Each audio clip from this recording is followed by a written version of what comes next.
Live from the Loki studio for this Friday, the 20th of September, it's Back Pocket.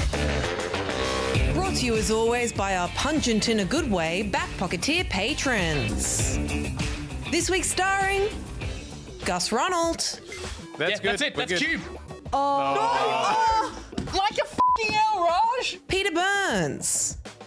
And it reads, it has a lot of charm. Ruby Ennis. Jeffrey? Angus Jeffrey Bruce. Ronald. That's crazy. My dad's name is Jeffrey. And a shark I know is called Bruce. And special guest, it's Bajo. Get immobilized, dickhead. Yes, I love making them hard and then whacking them. Guys, it makes me so happy. And behind the scenes, it's Josh, Will, and Ben. This week on the show, we recall this photograph. Every time we do, it makes us laugh. Now get ready, it's time for Back Pocket.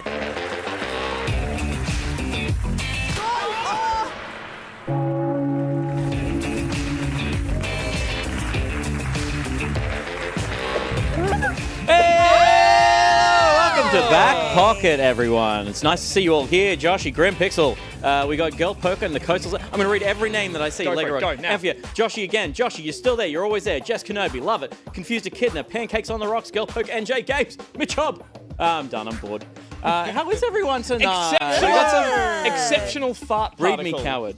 Great Exceptional fart particle. These I your think friends? A standard of yours, right? Friends is a strong word for the relationship What my would you chat call and I us? have with each Well, other. I was going to say, speaking of friends, one of our fine friends joining us here tonight, all the way from Adelaide. Beep, beep, beep, beep. I got out, everyone. I got out. Adelaide is a rockin' city, mate. I'm surprised you managed to pull yourself away from all the action. If you like dryness and not much traffic, Adelaide's fantastic. Okay. Yeah, I'm very dry there. My Good skin to know. is already very dry. You moisturise like crazy when you were in Sydney, so Yeah. I don't dare look in your toiletry cabinet over there. It's just in general. The whole house is covered in my skin.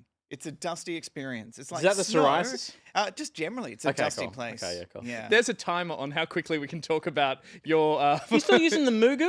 I use the Mugu on my face. Yeah, good. Yeah, Mugu, it's I use the it's Mugu. Mugu's quality pretty stuff. good. What's Yeah. Mugu? Mugu's a moisturizer that I used to get a lot of rosacea on my face, like red psoriasis rosacea. Who knows? The doctors never knew. It was undetermined. But Mugu helped that as well. Record time. It was Record good. time. Yeah, if you guys want to talk more about moisturizer, I'm happy to. Well, we wait for the segment about moisturization Okay. later in the show, because Yeah. we will get into that.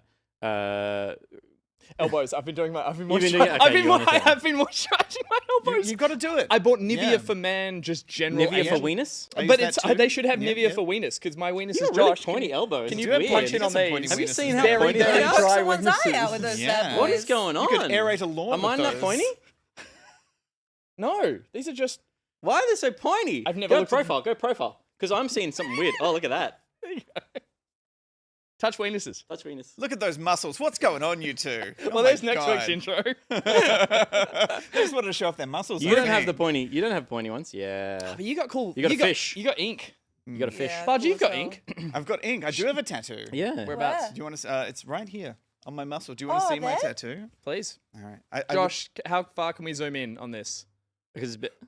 Oh, tattoo. a tattoo. Very good. Very Oh, good. I promised my. Hang on, let me try and get a muscle up. It's not going to Yeah. happen. I promised my audience in 2018 that if they hit a certain sub goal, This I is would good, get a this is tattoo, quality. and I Yeah. have fulfilled that promise. It is You did? technically Ours is a kind tattoo. of the same. Yeah, it's very similar. Yeah. What is yours? Mine's it is a koi fish wearing a kitsune mask. Oh, that's cool. Yeah. Why is it wearing it on its body, not its yeah. face? I didn't want to ask when she You're showed very me. critical of your tattoo over here. So I was just Very, asking a question. I'm not. There's no judgment here. Well, you don't know that there's not a face under there. That's true. It could be a really fucked up fish. yeah, like from No like a one- lake that's all yuck. Yeah. No yeah. one ever, when they show you a tattoo, do you say something critical straight away? It is instantly, that's fantastic. fantastic. That is great. Yeah. Do you Because guys it is have not a tattoos? piece, it's not a piece of clothing that you say, it's not working for you. See a tattoo, you say, love it. You could get it burned off.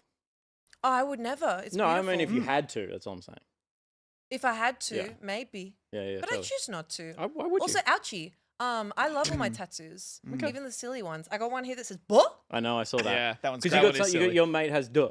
also buh. Dusha Yeah. from Thumbcrants has "huh," and I've got "buh." It was a drunken tat though, wasn't it? I don't get drunk. It was a party tat. Yeah. It was a moment tat. It was a moment. It was a moment tat. Captured Yeah. a moment. Yeah. Where my friend Hayden came to the place we were at, and I pointed at him, I'm like, "You're gonna put a tattoo on me," and he was like, "Okay."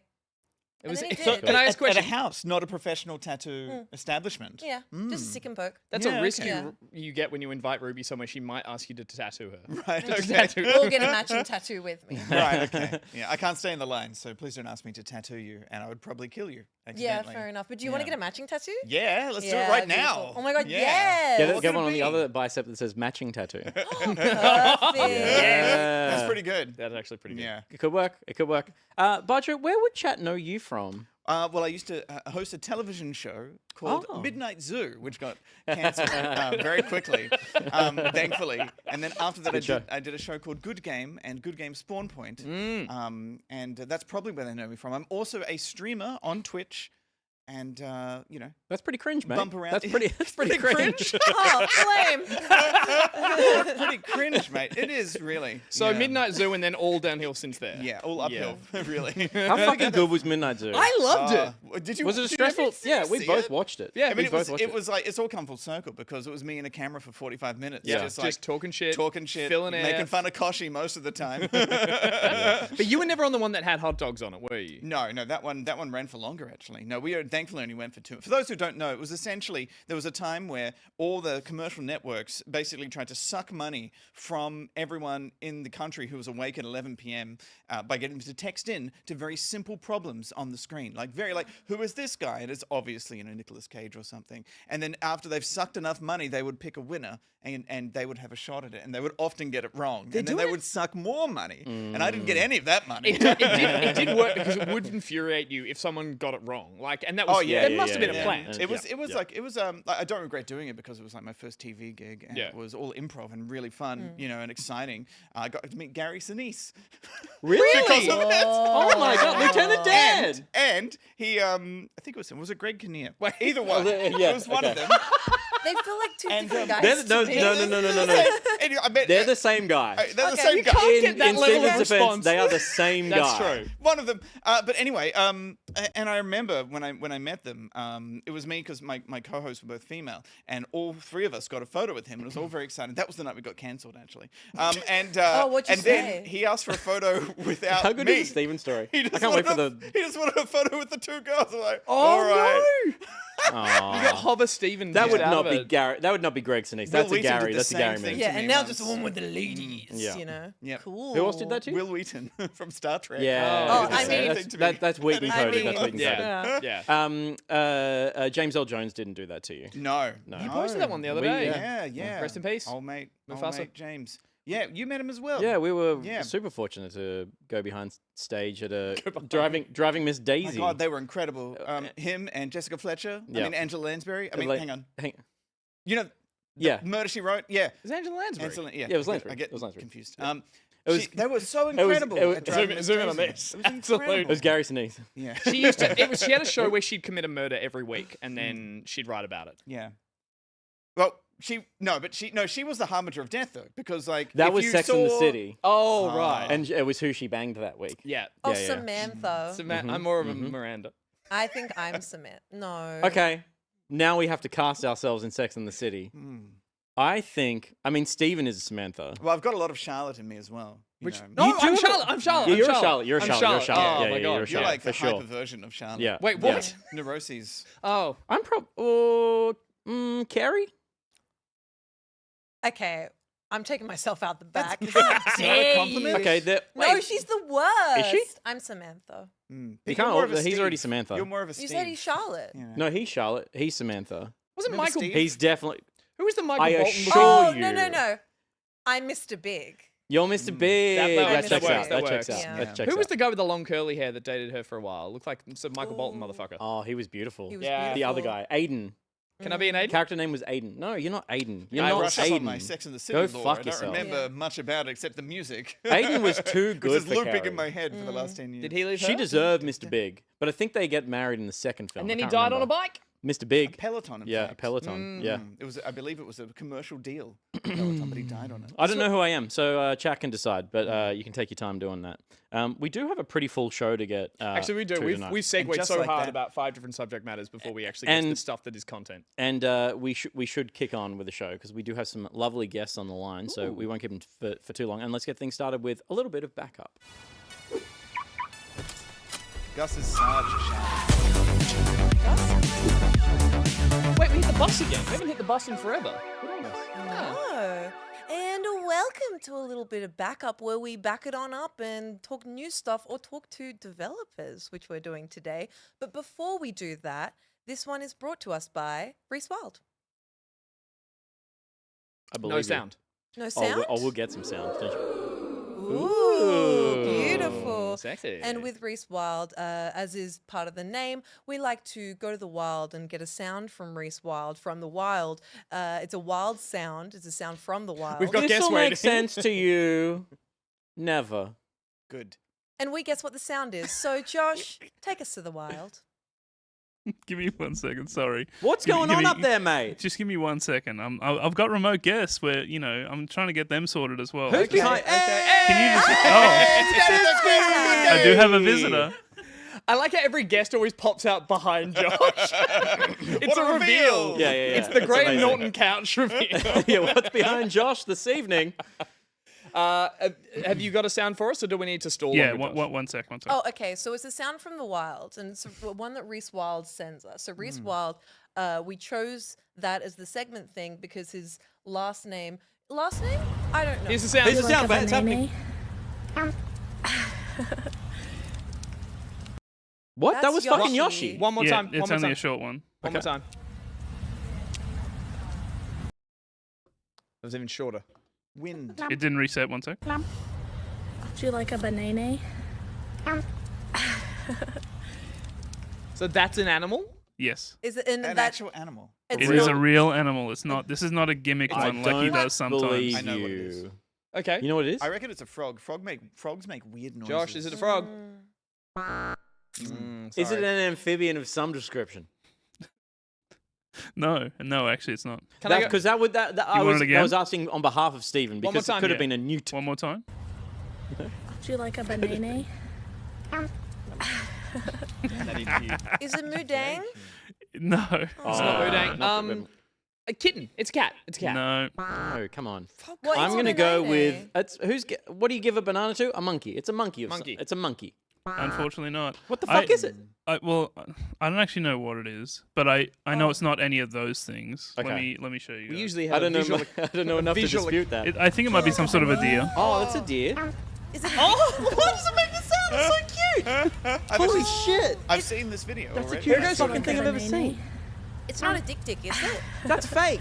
I don't know. Yeah, I don't know what it is. might be. Nothing in Look at that real smile. life is that cute. Look at that smile. Look at how happy it is. It doesn't even know what it is. It's so cute. But it's kind of like a cheeky smile on the side. It's like Oh, what a cute little nose. Everyone says it's a dick. I Yeah, don't know I if we're think being it's a dick trolled. dick. It is a dick dick. No, I'm pretty sure it's a dick Yes, dick. it is. Yeah. Really? Yeah. They're so silly, but they're so cute. Yeah. None of you Big said deer. that, so I'm still good. Double Alright. dick dicks? Yeah. All right. Thank you so much, Reese. And we are lucky enough to because I think it was last week. Yep. Yes, last week. Oh no, this I think it week. was this week. It was this week. Oh, it's a Friday. It I'm was- totally turned around. yeah. This week, a very, very, very cool game that I've been playing a bit of, and we'll chat about that later, came out. It is Space an- Marine 2. Space Marine 2, baby. But also a game made partially by an Australian dev team. Anyway, the Plucky Squire. Hey, good And joke. we are ever so lucky to be joined by two members of the Plucky Squires team, Jonathan Biddle, who is the co-founder of All Possible Futures and co-director of the Plucky Squire, and Hamish Lockwood, who is a designer on the Plucky Squire. Thanks so much for joining us, guys. Hey guys. How's it hanging? I don't think you can ask that. Oh, But tell us. Now the question's out there. I don't really want to say. Not well then. Not well. I'm not going to say, I don't want people to fire me. Okay, second question. Did you know what a dick is? Or am I just... Sorry, you know what? I'm going to leave that. You didn't see that last segment. This is going very well. Yeah. Jonathan, congratulations. The game is out. How does it feel? Yeah, it's bewildering. Like you spent 4 years on something, and then it's kind of yours. You sit and you work on it in your room. It's my room. It's where I live. And then eventually you get it out, and everyone starts playing with it. And it's quite. It's weird. It's like there's like a separation between when it's yours and when it's out. And I've just kind of gone over that separation now, and it's like it's really exciting. All these things that you've been working with for ages, everyone's seeing them and playing with them, and yeah, it's like a life event. You know what I'm saying? You seem it's a big thing. terrified. Yeah, no, I've been doing this for 25 years. Every time it's the same. It's like Well, you scary said and exciting. yeah. It's like I've got 2 kids. It's like birth. It's very much like that. It's huge. Of course. And I mean, you said, you guys have been working on it for 4 years, but I do remember seeing a few posts online saying that this has been around 20 or so years in the making. Where did the kind of idea come from the beginning? Yeah, the 20 years thing is because me and Jamie's the other co-director. We started this company because we always wanted to work together.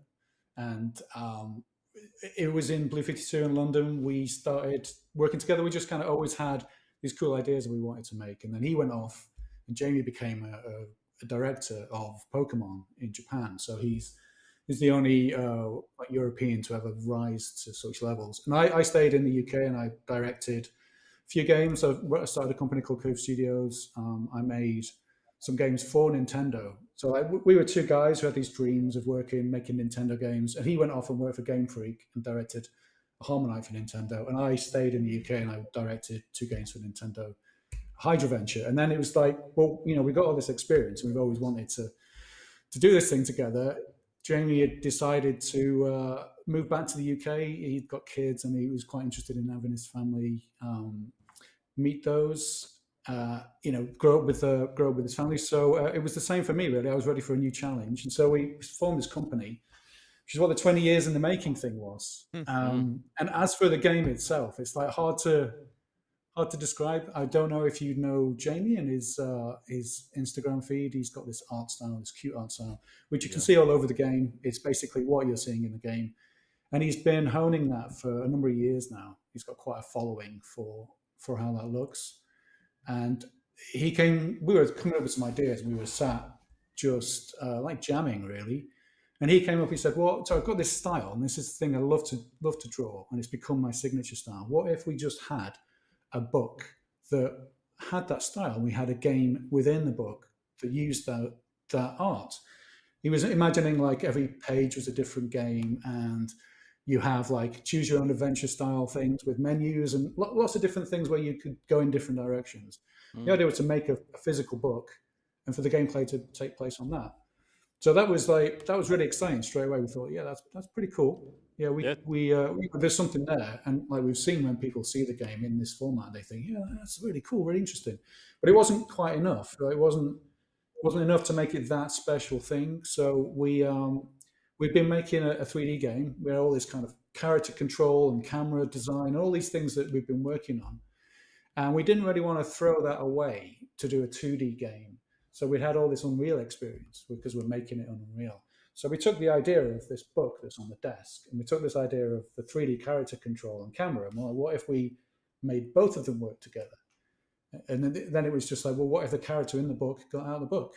And that was it. Like from that moment, it formed itself. The idea came from that one moment, and it just kind of rolled downhill.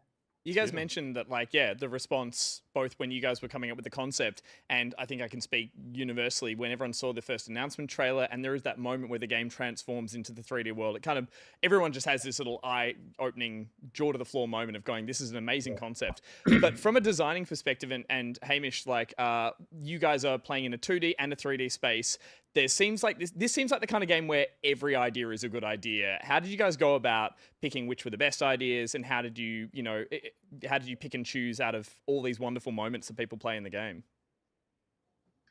Well, a lot of, like, particularly the mini games and stuff, a lot of the unique gameplay ideas were already there when I joined. Like, that's what Bids and I think Jamie came up with. And when I joined 2 years into it, there was quite a lot there, and I was surprised by how polished it was at such an early stage. And I think most of the mini games were in there.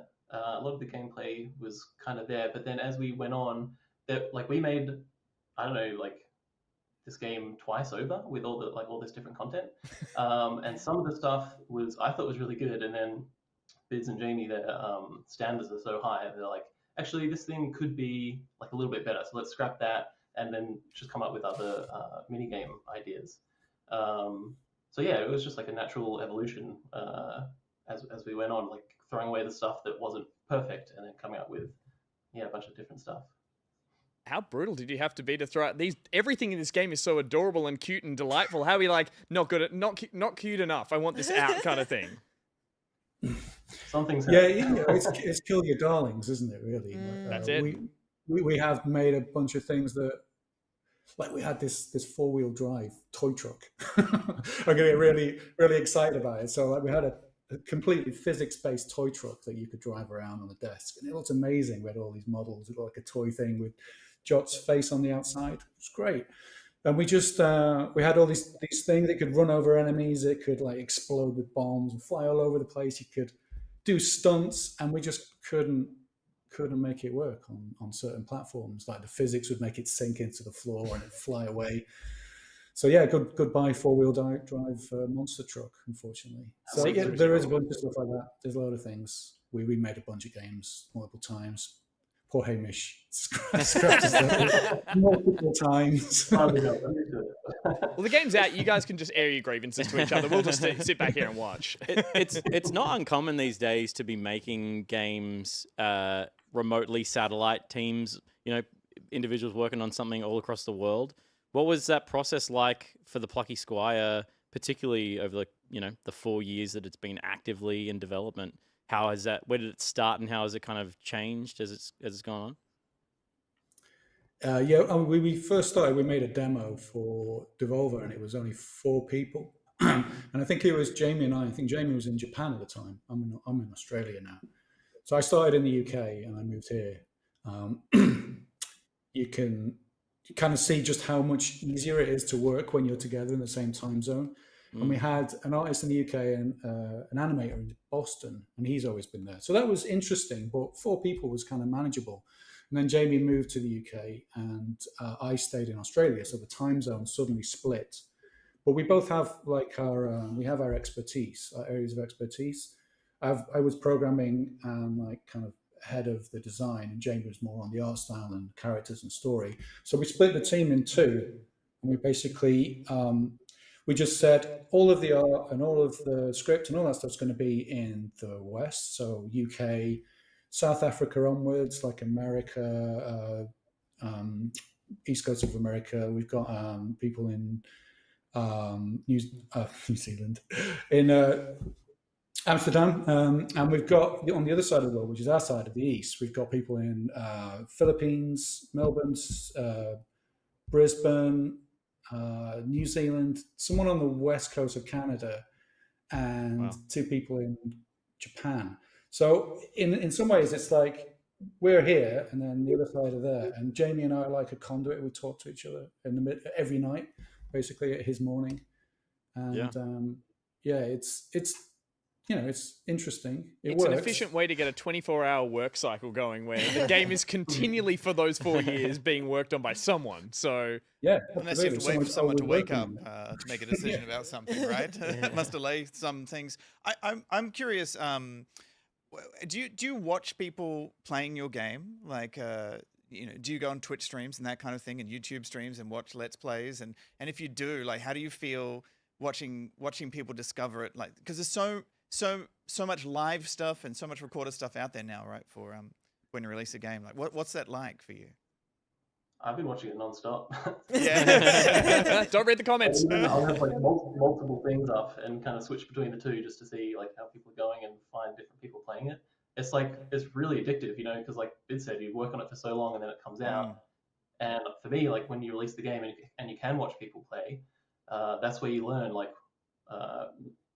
the things that you designed, are they working very well? Or, and then you can't realize like, oh, this thing that I thought was cool is actually super annoying, or this thing I didn't think was that interesting is actually like being received really well. So like it's just fascinating. I can't get enough of it. I was going to ask as well, obviously the game's aesthetic is incredibly cute, but and for maybe the uninitiated, they might think this looks like a bit of a children's game. It's set in a children's book, in a children's bedroom, but this game pulls on so many like great That porn influences. chapter is insane. I haven't got to that one. No one yet. saw that coming. Those hidden pages in Jonathan the middle. didn't like that one. Jonathan was like, that's not true. That's not real. But this is and we've lost the call. No, this is made for people who grew up on a lot of video games that your obvious ones, your Zeldas and your top-down sort of adventure games, that kind of stuff. Have you guys found, and I'd say, so Jonathan, like as this has been marketed, was it interesting pitching this to both, a grown gamer audience and also, a younger audience as well? Because I can't wait to play this with my niece and nephew. Like I feel like I'll know the game design and they'll enjoy seeing it for the first time. Was it interesting, appealing to a wide audience, I guess? Yeah, we definitely made it so that anyone can play it. We're not trying to make a game that gets people stuck. Like we want people to experience the whole thing. So it's definitely designed in that way. It's not necessarily a kid's game. It has childish aesthetic, but if you think as an adult, you already had a childhood, right? You have this kind of notion of what it was to be a child, and you had a bedroom. You probably played with toys, and so we're kind of playing on that nostalgia in a lot of ways. Like Pixar do this very well. And just because something has a childish aesthetic doesn't mean that it's for children. Everyone can relate to these things in lots of ways. So we see people, they see themselves in that, their kind of nostalgia for their upbringing. Like certainly when I see those rooms, I remember myself looking out of the window, seeing very similar kind of scenes, playing with cars and characters in my room. And that's what we're kind of harking back to that. We're making people remember what it's like to be a kid again. And that kind of has really like positive vibe for a lot of people. The good part of being a kid, playing and being in your room and having fun. That's what we want to instill in people is that memory of fun, of joy, being young. And so even though you may be old, unless you've got like a dead heart like me, then you should be able to remember that. But with save files now, you don't lose your save if your mum unplugs the console to vacuum your room, which happened to me many times. And Hamish, the sequel of this will just be a game where the character jumps in and out of a phone on TikTok and just never leaves the room and goes outside. It's just all, I assume that's where the next one goes, because... You're saying a game made for nostalgia for now is, What will the nostalgia be now? Yeah, in 20 years from now, what will it be? I don't know. They're not happy anymore. They didn't have what we had, is what I'm saying. Incredibly difficult games that lasted 45 minutes. Well, you say nostalgia, and there are definitely like elements of this game that feel very much like, like a Link to the Past, for example. But then you've got these other concepts like the putting in words into different parts of the book that feel very... My first impression was like Bubba Is You. And I'd love to know what some of the inspirations behind the many different things you can do in this game are. Because like it just feels like so many beautiful different little things in one. You know what I mean? It's like an excuse to do anything we want, with a book, basically. Yeah. Every page can be different. We don't have to do like Zelda style stuff, as you've seen with the archery or with like... the boxing game. A page can be anything, as long as it looks kind of like a storybook. You mentioned the word puzzles, and of course, like all the sentences. Whatever is written on the page of a book is what is true. So, in this world, you take a word out and you put another word in, then suddenly that needs to be true as well. It's like making the book real. So yeah, there's that side of it where we can change the world in any way and also show anything on there. So it's a really flexible medium for us. And so we throw things in there that we've always wanted to do. And I don't know if you've seen the shoot 'em up on the side of the tub. It's like, I just always wanted to do like an infinite shooter that went round. So we did one. Oh, yeah. Like a rezo gunny kind of, Yeah, it's the space level. It's really fun. Yeah. Was having so much variety in this game, was that a nightmare for all of you? And did you come up with another idea for another page and then everyone on the team would get upset with you? Was that a regular thing? Oh my God, another the extra idea. Work? Hamish, you answered this one. Well, yeah, we definitely have to rein it in. Yeah, I think it's interesting on the team. Like I think we all have our own favorite games, and like I think it was a running joke. Like with the rhythm stuff, I'm terrible at that. So I'm always like, this is too hard, and everyone's like, what are you talking about? It's like it's easy. And then other things that people struggle with, I find like very easy because maybe they're based on a game or a genre that I have more experience with. with. So yeah, I don't know. Yeah, it's just kind of interesting to see which ones are. You were mentioning before, Hamish, about received. watching people play parts of the game and seeing, like, getting kind of a joy out of seeing what they're excelling at and what they're struggling with and that kind of thing. But is there a piece of work that you did in this game that you're like really excited watching people experience for the first time? Actually, the most exciting things are probably the story beats for me, which like Jamie wrote and the other team members implemented. I feel like the levels that I do kind of support the tone and the story and everything. So that's kind of there almost as like a second layer below the stuff that I think a lot of people really resonate with. And even as the game was getting made, I was reading the story as it was coming in. And I was like, oh, I want to know what happens in the next chapter. I really look forward to. Yeah. I guess that's the key to a good storybook game, is that the story in the book needs to work first and then everything else can follow. They're nodding like we worked this out on day one. Yeah, there's like, that's that was the whole design philosophy. Yeah. Have you played it, Peter? Oh yeah, I have. I played the demo. It was great fun. I gotta ask, is there plans for a physical Plucky Squire book? We've talked a lot about it. It would make a lot of sense, right? There's everyone seems to want to do it, and I think we have an art book that we're putting in one of the special editions, so that's part of the way there. But yeah, it would make sense, wouldn't it? Yeah, just saying. Didn't think of that one, did they? No. Pretty good idea. What was that? Sorry, Hamish? I don't know how many pages it would be because there's a lot of levels in the game, so it would be like It's more of a tome. Like, yeah. Well, the response has been wonderful, guys. And again, we've had people in chat just saying how much they've enjoyed it, the accessibility of it, the artwork in it, everything there. It's getting wonderful feedback from our chat. Ruby's played it. We're going to talk about it a bit later. But just wanted to say congrats because it's a fantastic game. Absolutely stunning and feels very unique, very individual. You guys should be incredibly proud. So, yeah, thank you so much for coming and chatting to us, guys. We really appreciate it. Thank you. Thank you so much. Been fun. All the best. All right. Thanks, guys. Good night. Yeah, shouts out. Thank you so much. And I am so excited to talk about this freaking game. Rare to find something so unique nowadays in video games, just in general, right? Like, there's so few gems each year that this is something really different. What is this? I feel like it seems like one of them. It's in this realm of games that have been coming out in recent years where the ideas in it, you feel nostalgic for them because there's hints of them in games that you've played in the past, but they're put together in a way that makes it feel like a unique new experience. Like I felt that with Tinykin, which was definitely a Pikmin game, but it felt like its own thing. I felt that with the Plucky Squire. I felt that with Astrobot. Like it's so cool to see all these new games. But I'm getting ahead of myself. It's a good time to be nostalgic for those kind of games because, like, right now there's a lot of them, but that one in particular, as I said, I'm so looking forward to sitting down and having like a younger set of eyes watch me play and be like, yeah, I know these games. I'm really good at these. I grew up on these. But also it's just so damn charming and cute. We're going to talk about it because that leads us very neatly into our next segment, which of course is what we've been playing.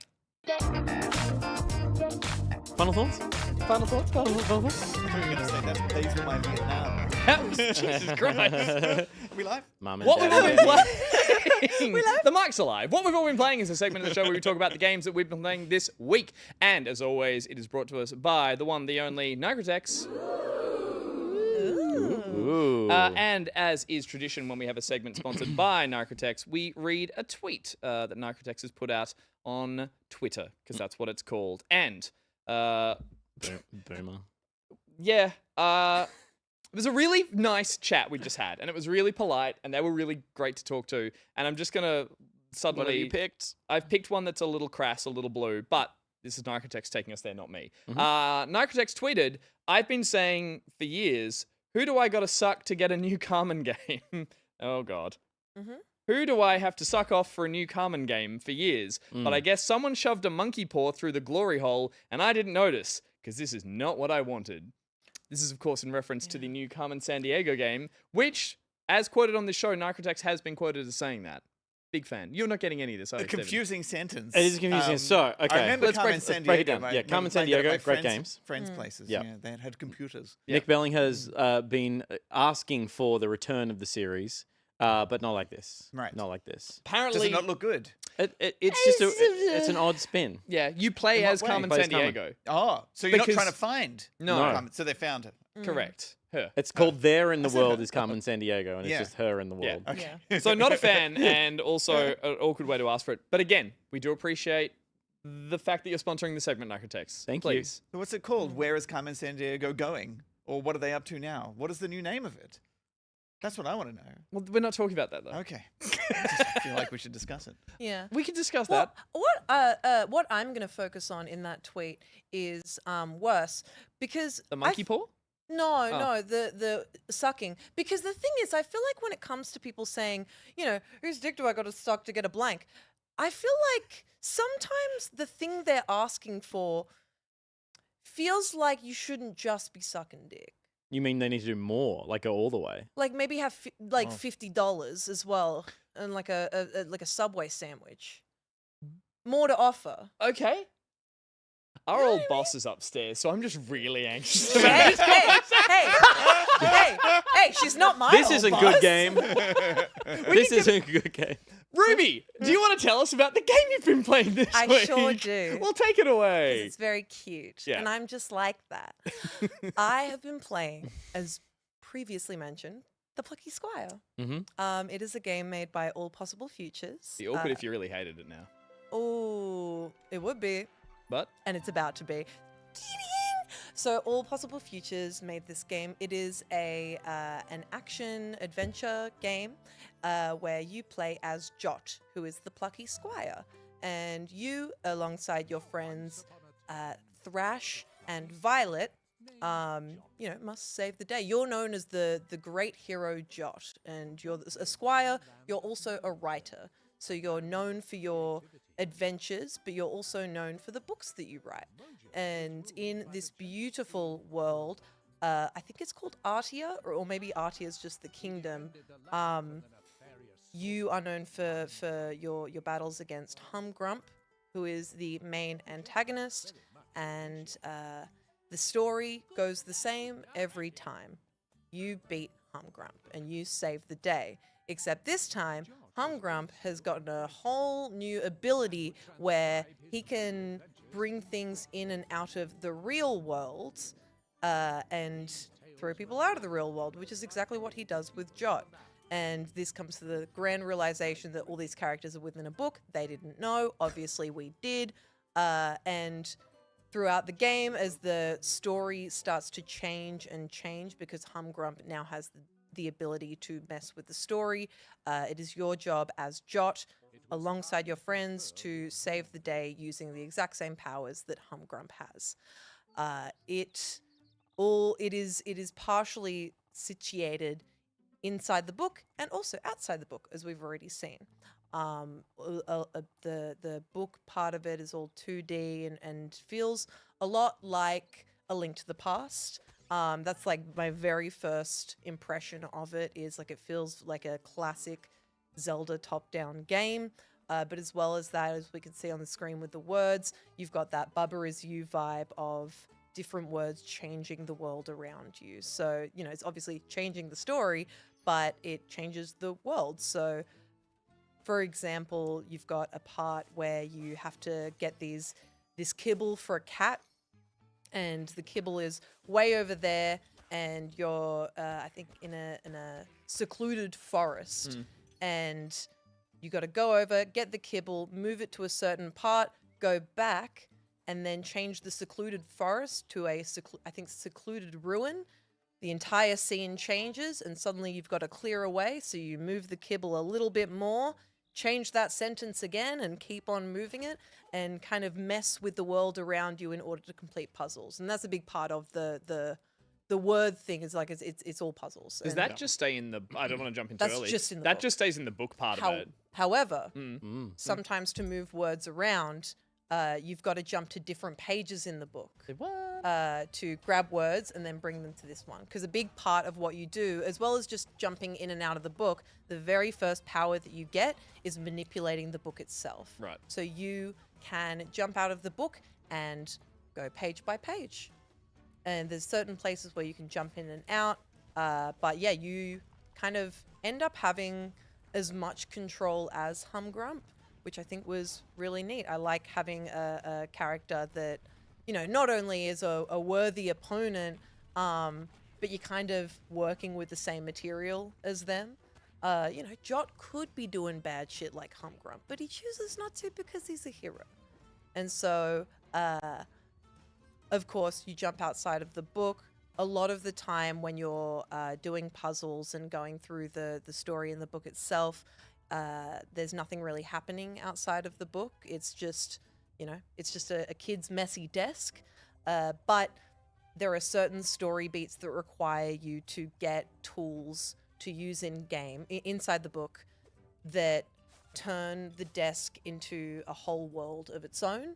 And it's all created using different objects that you'd find in a child's room.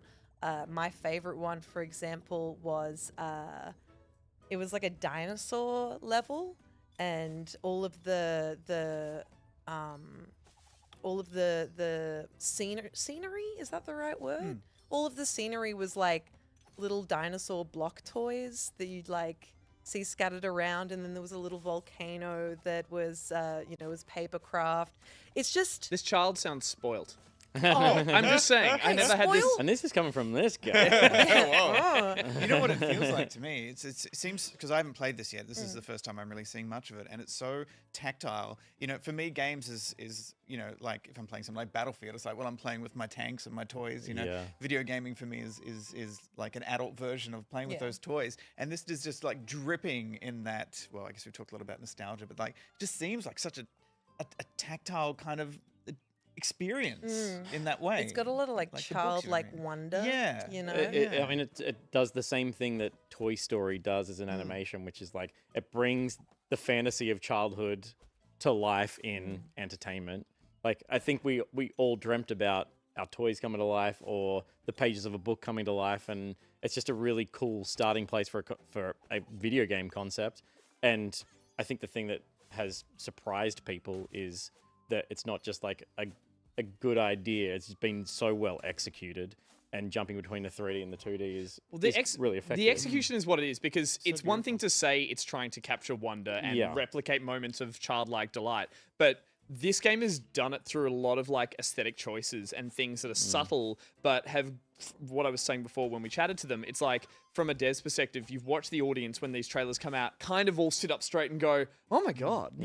It's like, it does feel tactile, like you're in the book or you are playing with these toys. Just really tapping into that. Seriously, like that, you've like, got my grown toys are adults coming to going, life thing. that looks dollies. really, Yeah. that actually looks really fun. Like, that's not a kid's game. I kind of want to play it. And it's like, to do like your that. adult Thanks so impression. much. But it's like, yeah, it's not Adults are just like that. And a lot of games say they're cute or try to look cute and just be colorful, but to actually get that kind of tone that makes you It genuinely feels feel magical. and to not feel silly while you're doing it as well. No, it That's the other feels thing. magical. I mean, you're so right. It is like, on its surface level, effective. And I think that comes back to Jamie having spent, decades drawing in this style. This isn't something that they came up with for the game. It is his style that he's been so desperate to put it. He's been designing Pokemon that people around the world Did he adore. work? Sorry to interrupt, but he did Swords of Ditto as well. Was Jamie one of the artists on it? Because it's got a very similar. Swords art of Ditto was Jono, actually. John, okay, right, because it has a similar art style and a really fun game that like had a childlike aesthetic in a serious game that was translated well, but it didn't have the same kind of wonder. And it's weird because it's a very similar art style, but here the gameplay complements it, so it just it elevates it a little bit more and makes it just really I pop. love how it's how it's like just a lot of what I'm seeing there was slightly flattened at an angle, like you're looking It at has it. a sheen Oh. on the page. So it's not that's just so- like a 2D. It's like, such a subtle it's like I'm sheen that's looking at just my- enough that makes you go, "That's paper." Remind me a Like, little I gotta of tell ya. Tunic. Did you all play Tunic? Oh, Tunic. Because it had like a manual thing, and you would slowly like learn the manual as you played. It just kind of flashed in my brain. Sorry, go ahead. No, it's okay. Something really delightful that kind of, because while you're playing, especially at the start, you almost forget that you're looking at a book because you just get so engrossed in, this play style of it that when suddenly things start to go array in the book and, Humgrump's powers seeming a bit weird, suddenly a bug, the bugs that you're seeing here, a bug just crawls along the page. It happened in our playback of it. awesome. I It see just what you're crawls saying, along the page, yeah. and that's kind of the first. Spooks you.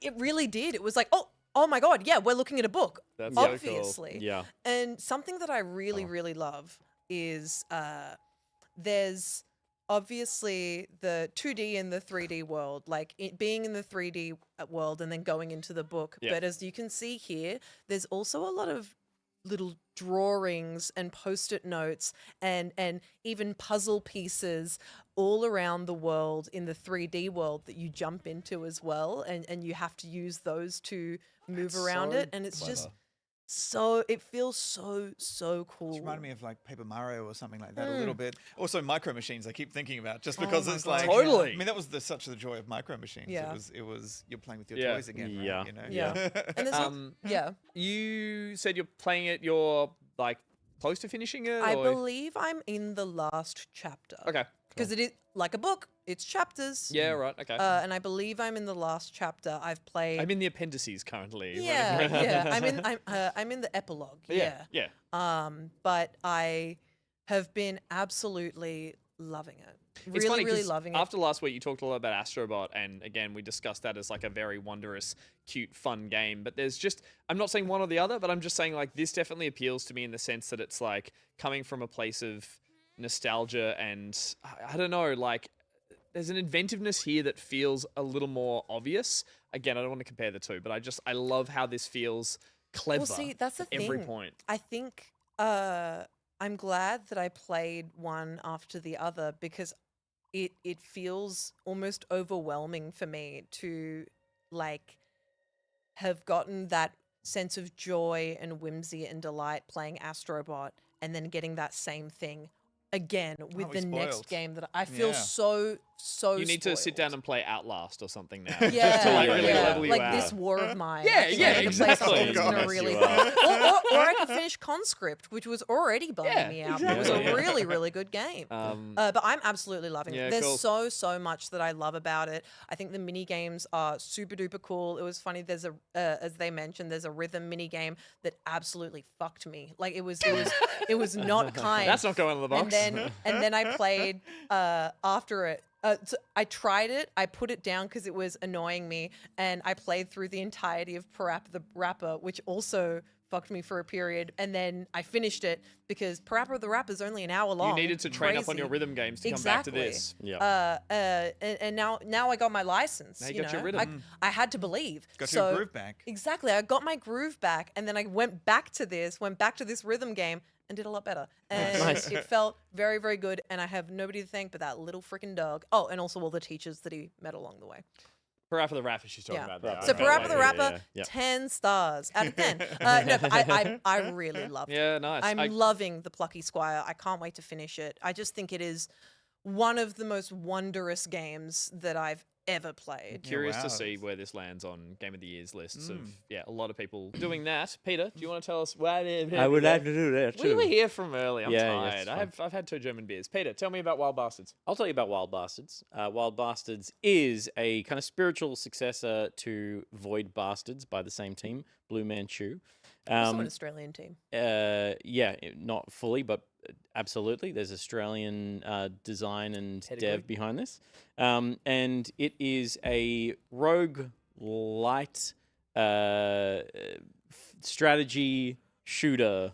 In a world where games cannot be one thing, this is at least 3. And It's always crossed with something, isn't it? It's it's a always roguelike, crossed. but it's also Dark Souls, It's- but it's also Monopoly. it's so many ideas, but it does have Whatever game a it's fantastic cold open in meeting some of these bastards who are basically bounty hunters. A band of bounty hunters with individual skills has been almost eradicated to a man. There are 2 of you left on the run from some big bad Wild West family.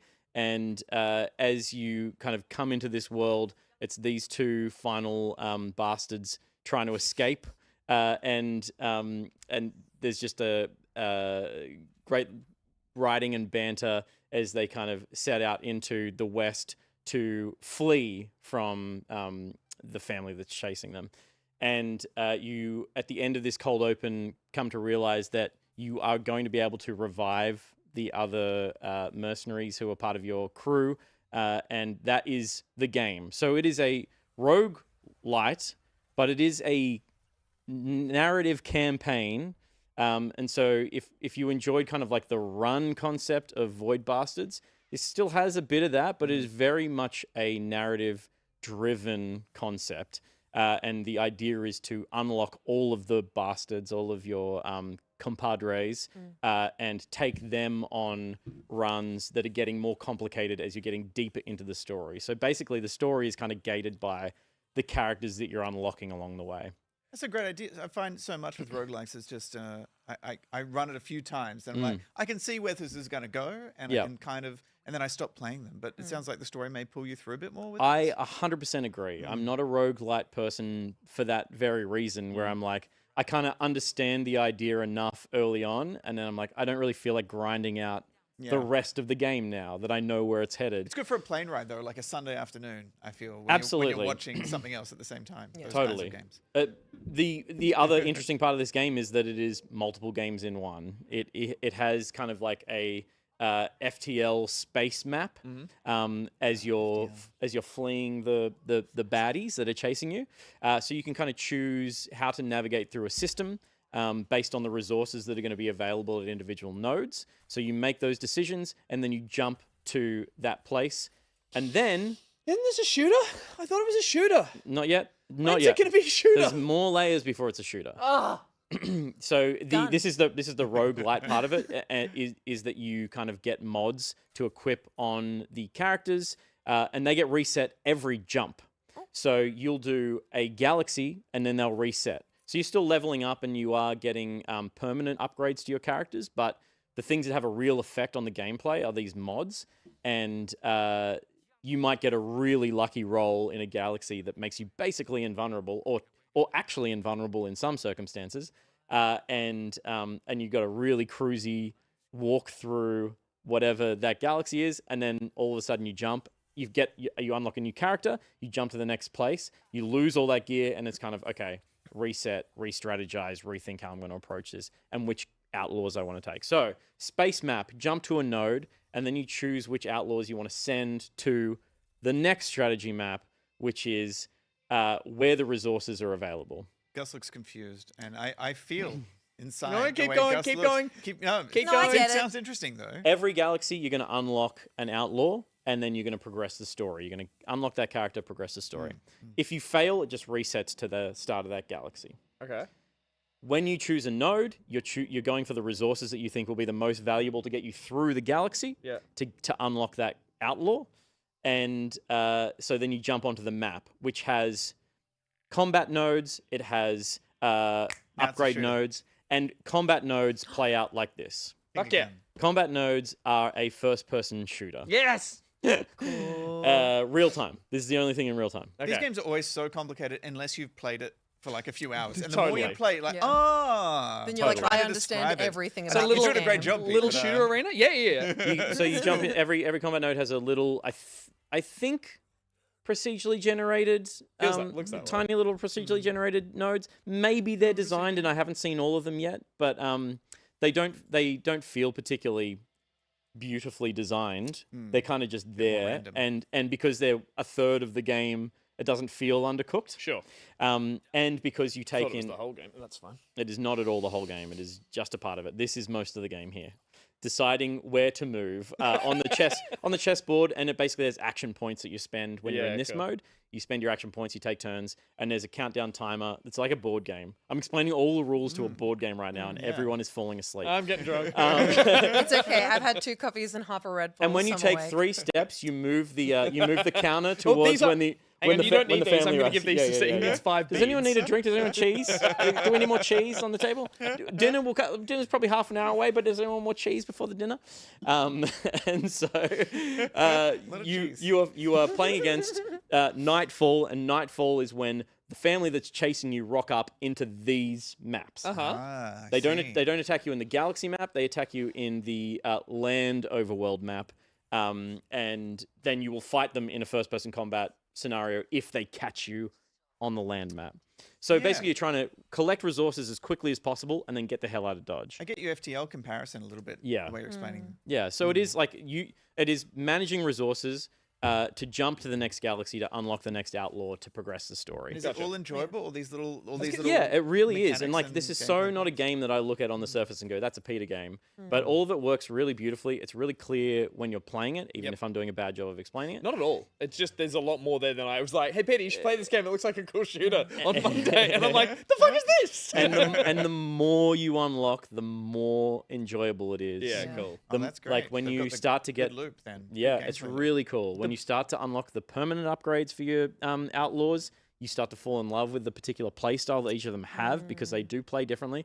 Just not just different weapons, but every outlaw has a different super ability. That was my is question. useful. You're choosing which bastard or you're going into these combat zones with, and they're based. They will have different At weapons. a minimum, you can send two of your outlaws down. At a maximum, so far I've seen you can send 4 down, but I think you can send 8 down in really Are they complex running around maps. as AI controlled? Or No, you control everyone. So you pair them found it up. again. So if there's 8 on the ground, you could have 4 pairs of 2, and then you send pairs into combat. So you want to This synergize. is the part of the board game discussion where I'd be on my phone. Totally. Looking up YouTube videos. I know it's getting deeper. It's getting deeper. But when Buckle it's a the fuck shooter, up. are you taking one of those characters Yes. around? However, one and you are the other one, and you can instantly hot swap to the other one of that pair, which Like is why Zenless and Zero. which is why the pairing is important Right. because you want to pair. Complement each other. They Bingo. complement each other. And So many layers. okay, So many wrinkle, layers of strategy and wrinkle. cheese. Okay. On the spaceship, there's banter, and again, this is where the writing is really fun and interesting. These characters fall in and out of friendship with each other and okay. refuse to go That's to fantastic. that map together. That's great. Unless you collect a resource that allows them to mend their relationship on the ship. Oh, I love this. I love when So it's characters like- just start bitching at each other. It's and like, amazing. Come on, guys, we're trying to get And through the this item together. is a trip to the bathroom while drunk together. The item is actually a can of beans. It's a can of beans. You got to Can share. of beans. You got to Can of mend your beans. relationship over a can of beans. That's but how yes, they solve you problems in the might West. you might Yeah, we have did a lot of that in DayZ. A lot of saving of problems. That's true. Solving The- of problems with a can of beans. the beans were always a savior, weren't they? So yeah, you might wild. synergize based on the mods that you have. That 2 characters are going to play well together, and then you finish a node and they have a fight. I love And how you're much like, there is shit. to think about. Now I with need to go and this. get beans so that when I get to the harder part of this galaxy, Oh shit! I can mend their relationship. They hate each other. Now I got to go and get it's not even okay. It goes a little deeper than that. No, God. my They god! can- they can be- beans. They can be not friends and refusing to go to land together.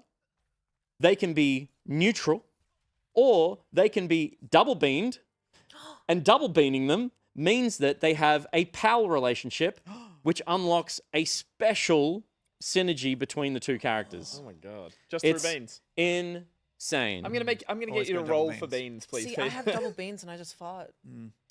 Is it? I noticed. Yes, it is. Yeah, thank Yeah. you. Okay. If you have a question, the answer is yes. This thing is everything. That's wild.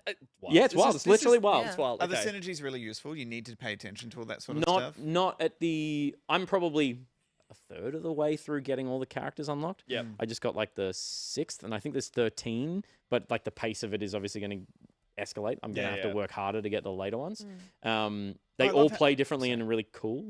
But yes, I haven't had to really focus the synergies. I've kind of just like mainlined the characters I like their weapons most and are most effective with. But yeah, it does get I have one more serious. genuine question. Yep. With the hot swapping still confused me a little bit. When you hot swap to another character in a little arena, are Yep. they just standing there and possibly They're going to die? They're not on the map. They can't take damage. Okay, They're cool, basically cool, like cool. whispering in your ear. Yeah, right. Gotcha. And then you just hot swap to them when you might want to pick up the super, which is like a drop on picking up health and supers. Yep.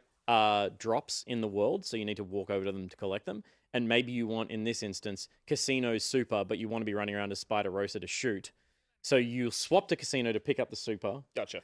and you'll swap back to Spider to do most of the damage, and then you'll use Casino's super. I and just then- meant there's no tactics in making sure that like one's not dying. There or there you're- absolutely is. Like, Well, you know, sorry, you're yeah. taking feathered damage. You don't want them to die. If they get downed, you have to revive them, and that costs a resource. So you need to go and collect that resource. Is It's it not actually hard? beans. Is it challenging? Yeah, it's Like, not. you've It's gotta- not you've gotta easy. pay attention It's to not all that easy, sort and of the stuff. and Go the deep with it. yeah, by and the the sounds of it. totally, and the combat is like cool. the shooting is intentionally challenging. Like your bullets don't go exactly where you intend them to. There's a little bit of spread. So if you aim down sight, you shoot more accurately.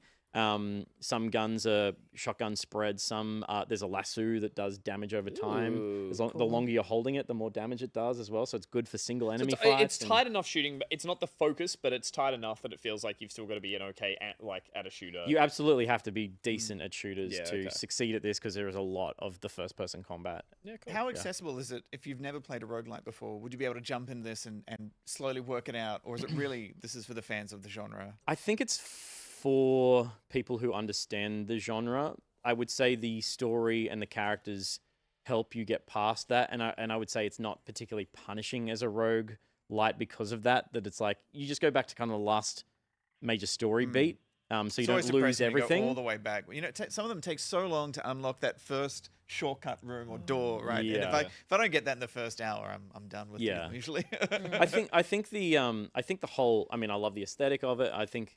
the game design of it is so interesting that it is just really compelling. You want to see what you're going to encounter next. Like, there's plenty of different environments to fight in. You get those new outlaws pretty quickly, so you're always playing with new toys and equipping different mods, and it always feels like there's something new, really good close drip to feed reach. as well. Then, Yeah. Good gameplay loop, good drip feed of this new stuff, cool story. I think that's always something that people look for with these roguelites is like, is each run rewarding enough, you know, to kind of justify Especially if you're going on. someone who usually wouldn't love this kind of game. Well, not love, but like as you said, It doesn't on first appearance. Super appeal to me, but as soon as I started playing, I was pretty engaged. You are a bit of a bastard. I sure am. It's a special joy when no denying. There's a new genre of something that you're not really that into, and you're like, one hooks you in. Yeah. You know, like now you it might opens like up play more like, of them. You're I like, could go and play Hades now and be like, oh yeah. Ooh. Yeah. We should get you playing Hades. The door is open. People who love Hades really love Hades. They It's do. like people who love it annoys anime. me It's how like, much they here's- love Hades. They want to fuck every character in the game and the game. That's kind of the thing. Correct me if I'm wrong. Hades nuts. There it is. There All you right. That's a great point and well That's a raised. very good Well point. raised. Bajo, tell us a little bit about a horror game you're playing. Yes, I've been playing the casting of Frankston, which is set in Melbourne and also in the Dead by Daylight universe. Get out of So this is made by, I think they're called Supermassive Games, I think it is, and they did Until Dawn. They did The Quarry as well. And The Quarry as well. And if you haven't played those games, schlocky choice consequence game tied together with some basic, find the object kind of puzzles, essentially. But this one, like Dead by Daylight, is so popular and so huge. And when I was streaming this game, so many people were coming in going, that's a generator from Dead by Daylight, and losing their minds, And, like, I've played Dead by Daylight, but I'm not a huge fan of it. And this was this is a bit of a mess. So the first half of it is really interesting. Basically, it's this like where do I even begin? It's very story and narrative focused, right? It's very choice consequence. With all of these games, you kind of do a bunch of things, and then you might lose a character here, and then their storyline ends, But nowhere near as polished and complex as something like Detroit Become Human, or those David Cage games. They always have a budget, these games that is not as big as a AAA game. However, this one is beautiful. It's very the detail is lovely. What you're seeing here isn't really doing it justice, but the detail is absolutely spectacular. There's quite a few glitchy parts in the cutscenes at times. It's not as polished, and I find all of these kinds of games are a bit like that. Even back to the Telltale games, like when they changing scenes or make a choice consequence, it might go black for a bit. Or there's one point where a guy put on a backpack, but he already had a backpack on, and the backpack merged, and that scared me for some reason. And there was another part where a character died, and he got like cut in half.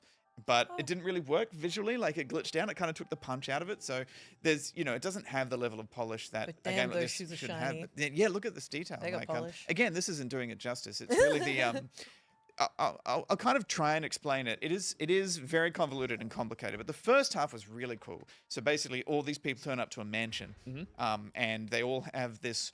I don't want to spoil anything, but they all have this piece of video, like an old reel of video, and all together it makes a film that one of the characters made. And then it jumps back in time, and you kind of see when they're making the film, and they're all kind of they're all young, or some of them are young, and there's some characters that pop up later. It's all over the place. But the first like half of this, the performances were so good, and the mocap for its budget really, really, really good. Like I absolutely loved like all of the performances bar one, really, and that was enough to keep me like really engaged with this. The first half of this, playing through these characters' storylines, making choices, trying to figure out the difference between what happened in the past and how that's affecting the future. And I'm not going to talk too much about how it all starts to come together because it would spoil the whole thing that the game is trying to do. But it halfway through it falls apart completely because it gets so complicated. And I think unless you've read everything there is to know about Dead by Daylight, and even then, there's a lot of stuff that I just did not know what was going on. And I was focusing, which is rare for me. I was focusing really hard because I love the characters and the character design, it's so rare in a video game to like instantly love a character. Normally there's so much exposition and so much, like, hi, I'm the man who does this thing. How about I make this for you if you bring me the scraps? And I'm like, cool. I loved everyone in this straight away. And I loved hating. Their characters. Have you played many of the Supermassive games? Have you played through Quarry and stuff? I think I've played them all a fair bit. Yeah, I can't remember if I've finished them all. I played Quarry. I played Man and Madonna. I don't know if that was Yeah, one of yeah, those. yeah. Dark Pictures. They've all got weird names. Anthologies Yeah. was Little them. Hope was This the one in the is town. that's right. Yeah. This has more. Look at this. This has more visual fidelity and more and better mocap, I think, and better voice acting by far than any of their stuff before. But it just gets too confusing. Can I ask because those previous ones we mentioned, they're all ghost story. They're all kind of like here's a fated tale and the characters are involved in it, and there's an overarching story there that's a mystery. How does this tie into Dead by Daylight? Is it tying into the idea of the characters being hunted in that little arena, or is it tying into the monsters that invade the Dead by Daylight universe? Because that's where I'm confused. Because that's franchisey like all crazy. of it. Okay. I just don't want to talk about Fair it enough. because I don't want to spoil it for anyone But who it's really not. loves But Dead it's by not Daylight. great in the way that by the time it gets to the halfway point, it's a bit higgledy-piggledy. It's not quite pulling it all together in the way it should. It's too convoluted and too confusing. And also, it's really cool the idea they have, which leads to the last kind of moment of the game. I was like, cool. Like I did do that, but I still felt cheated at times by certain choices and consequences that happened because I either didn't understand it because I wasn't familiar with all of the lore, or it just wasn't designed very well. Maybe both, I think. I think, like, look, for me, that's part of the Supermassive formula and it's totally a frustrating part, is never being fully sure of which decision is going to be the right one. Yeah. I do love that, though. Yeah, usually. that's a feeling. Unless it feels cheap, right? Unless it feels cheap. And I would say that the Quarry has a lot of that feeling, but it never felt cheap. Yeah, no, that's fair. I think the Quarry is probably my favorite of their. I haven't played all of the anthology stuff, but I think it's the best execution of their kind of game. Well, this one definitely. I'm sorry. No, I was just going to say, and this one doesn't quite land the formula. It just feels cheap. The first half, like I said, I was fully engaged. But then there's just a few moments that would happen, like a very, very fast QuickTime event. If you don't get it in time, that character's dead. I hate that. It's really that, quick. It's that, but the first half, probably, I'm going to go out on a limb here and guess that it's solid because the narrative starts from the same place for everyone. But the nature of these games is that they have to fracture off because they have to come up with multiple decisions. And there's no really good way to make that feel like it was the main best version of a story. Every version of these I've played, or every one of these games, there's always a flash to a character that I'm like, why am I over here now? Or why are we focusing on this person? Or why did we cut that person's story off a lot quicker than I expected? It's because it still has to steer you to an end. And spectacularly complicated.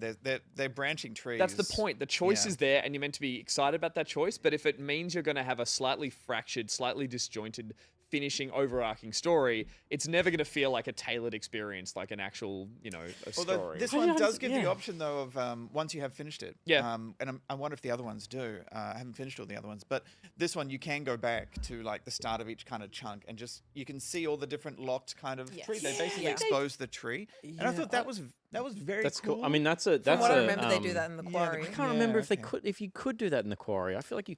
I do know that it happens Maybe you in could in that one. not a Supermassive game, but in Paranormasight, which is really, really And fascinating. all the not Atlas. Who's the Zero Time Dilemma team? Ooh. Are they Danganronpa as well? No, Zero Time Dilemma is Not different. Capcom. I can't remember, No. but that whole Yeah. that whole series is really brilliant about it being.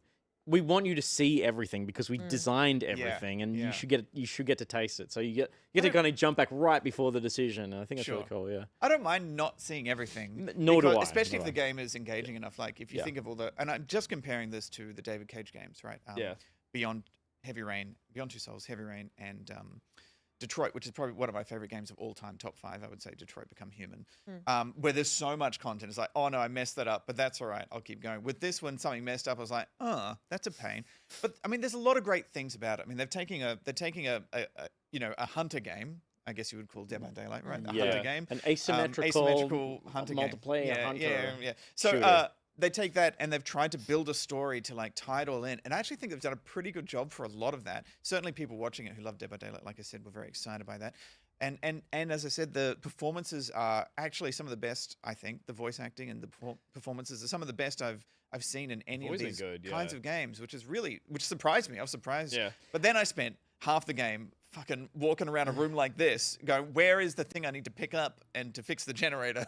All that stuff was way too basic and dragging it out, just walking through corridors to get little collectibles. And is that references to Dead by Daylight? Yeah, there's little collectibles and stuff to get, and the generators are Dead by Daylight. Scares? You know, Jumps? I wouldn't call this a very scary game. Yeah, it's more there's a few tense moments, you know, but it's more a narrative explanation leading up to what created the Dead by Daylight kind of monster. Why Chucky and Freddy Fazbear are fighting real people. The Scream Mask and Nicolas Cage, apparently. And on that side, they had a really challenging job, and they've done some really cool things and creative ideas with that. I think I'm assuming they came up with all the ideas in this. I don't know, maybe it was already in the lore. Maybe Champ knows, but I guess like for the problems I had with it earlier, I found the ones of these that always are the schlockiest felt like those rougher edges were always rounded out by the fact that it felt like a B-grade horror movie. That's what I loved about the Quarry, because like totally. every like decision that, as you were talking about before, like the making a choice and then someone dying and being like, oh shit, in the Quarry, it all kind of felt justified because it's like, they're all stupid young people. And that actor was only there for one scene. My point is, and I don't know if it's this one, when they try to take themselves really seriously, that's where it can feel a bit like, there was a better story here that they kind of I think you hit it on the head. This is halfway. Like it's not schlocky. It's trying to be a bit more. I don't know if mature is the right word, but a bit more sophisticated. Serious. And it doesn't quite. We played one. I don't want to spoil it. We played Little Hope, and at the end they were like, "And this was the ending." And I was like, "Oh, that wasn't very clever." Like he tried to be too smart, and it just didn't land. And it put all its eggs in that basket, and it was like, yeah. Whereas you're right, the Quarry, those kind of ones where they're like, "This is schlocky." I personally, they're the ones I like. I love a summer camp horror story though. I live for it. They should just make more Until Dawns, I think. Well, Until Dawn just got re-released on PS5. Never played it. I might stream it. Yeah, it's well worth a schlock. I've heard it's the better one. Cool. Did Frank Stone ever get cast? He did. Yes. Good for him. And he Good did for him. He did a good job. Pretty. I have no idea what any of that means. But I'll watch your stream. Nice for Frank. Good for Frank. Good for Frank. I don't understand the title. Yeah, is Frank Stone a Dead by Daylight hunter? Yes. Wait, what? I think. You didn't Frank Stone. Pretty sure. I think you'll find on all of the generators in Dead by Daylight they're a stone generator because Frank Designed by Stone. Frank. Maybe it's He's the a famous- place It's where actually it was actually his great grandfather designed the generators that you find. I'm going to round us out with my guy. Didn't explain things enough. I'll quickly talk about a game I played over the weekend, which was Caravan Sandwich.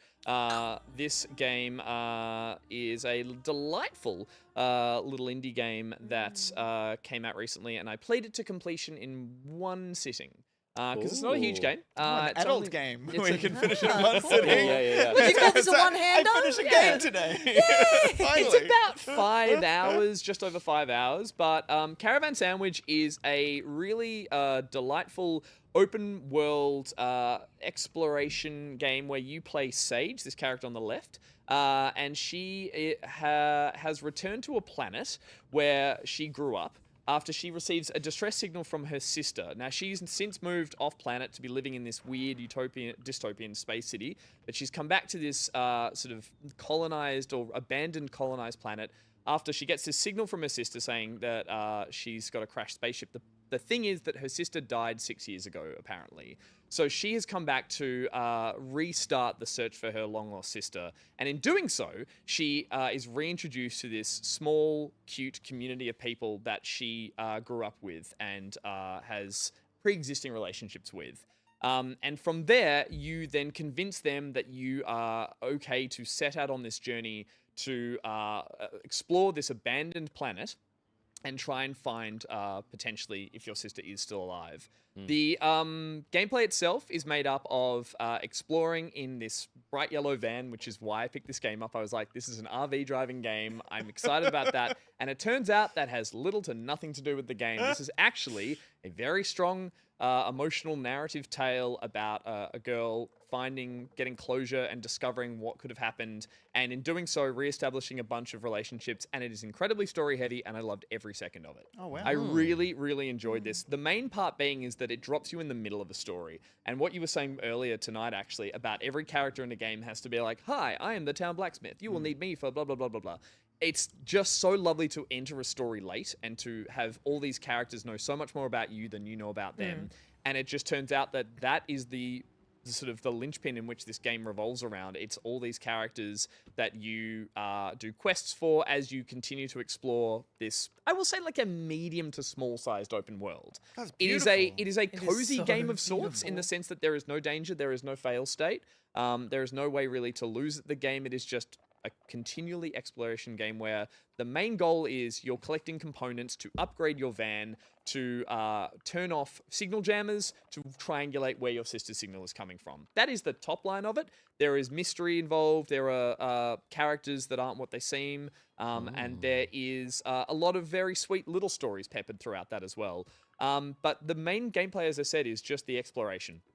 And you do that through basic third-person jumping around, which is really satisfying. In fact, far more satisfying than this. The van itself has no appeal to me. There is no... It is really dull. Take it back. No, I like shan't. it. I I think shan't, it looks Peter, and here's why. amazing. It's The called van is covered in Caravan. like cool, those boards you put under the tires when you get bogged. It's got like water and food and all this stuff. I thought it was going to be a semi-survival game. It is not. Like There's- a mud runner kind of. Yes, I thought there'd be some of meets- that. I'm very glad it Drive. isn't, actually, because I needed Yes, to that play a would game suck. like this, which is, as I said, a far more relaxing experience than I expected. But as I said, the gameplay is the exploration. It is discovering these beautiful... Nothing relaxes Angus more than a story about a dead kid. She might not be dead. We'll never know. We'll never know.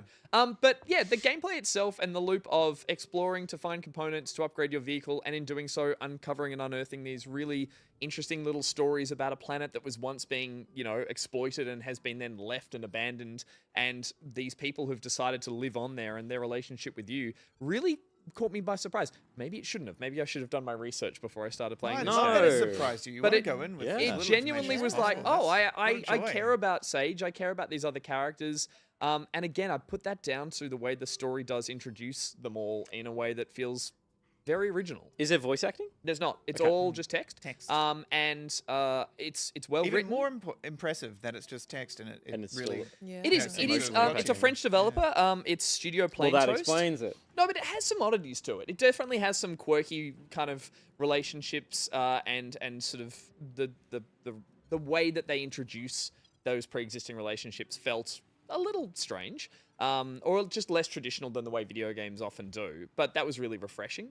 And also, at times there is this, as you can see in the middle of the map, there is a giant solar storm that's, consuming and threatening everyone's life. But everyone wants to talk about, I haven't got enough bread rolls today and that kind of stuff. Anyway, And the end so- is coming. Yeah, exactly. So it's a It's little... interesting. There's a bit of Majora's Mask in that of like the Doom isn't. It's not so much Doom. It's imposing- just that Okay. gotta get they've on with come it, to you know? terms with this weird life that they all have. Yeah. It's kind of giving Death Stranding vibes. That's I'll what be I honest. That's what I thought. But again, it just felt very. That's the thing on the roof going. The criticism of the game I will have is that I think that the moment to moment sort of gameplay could have had a little bit more game in it. The van just literally drives around. There could have been just a little bit of the power slide, bunny hop, boost. There's a crappy boost on it, but there's just Oh, you don't get to have fun at all with the car. Nothing really. nothing Just a really. little I'd boost. say actually I had more fun traversing the world as her. Like the actual, it's a very forgiving jumping and climbing system that lets you kind of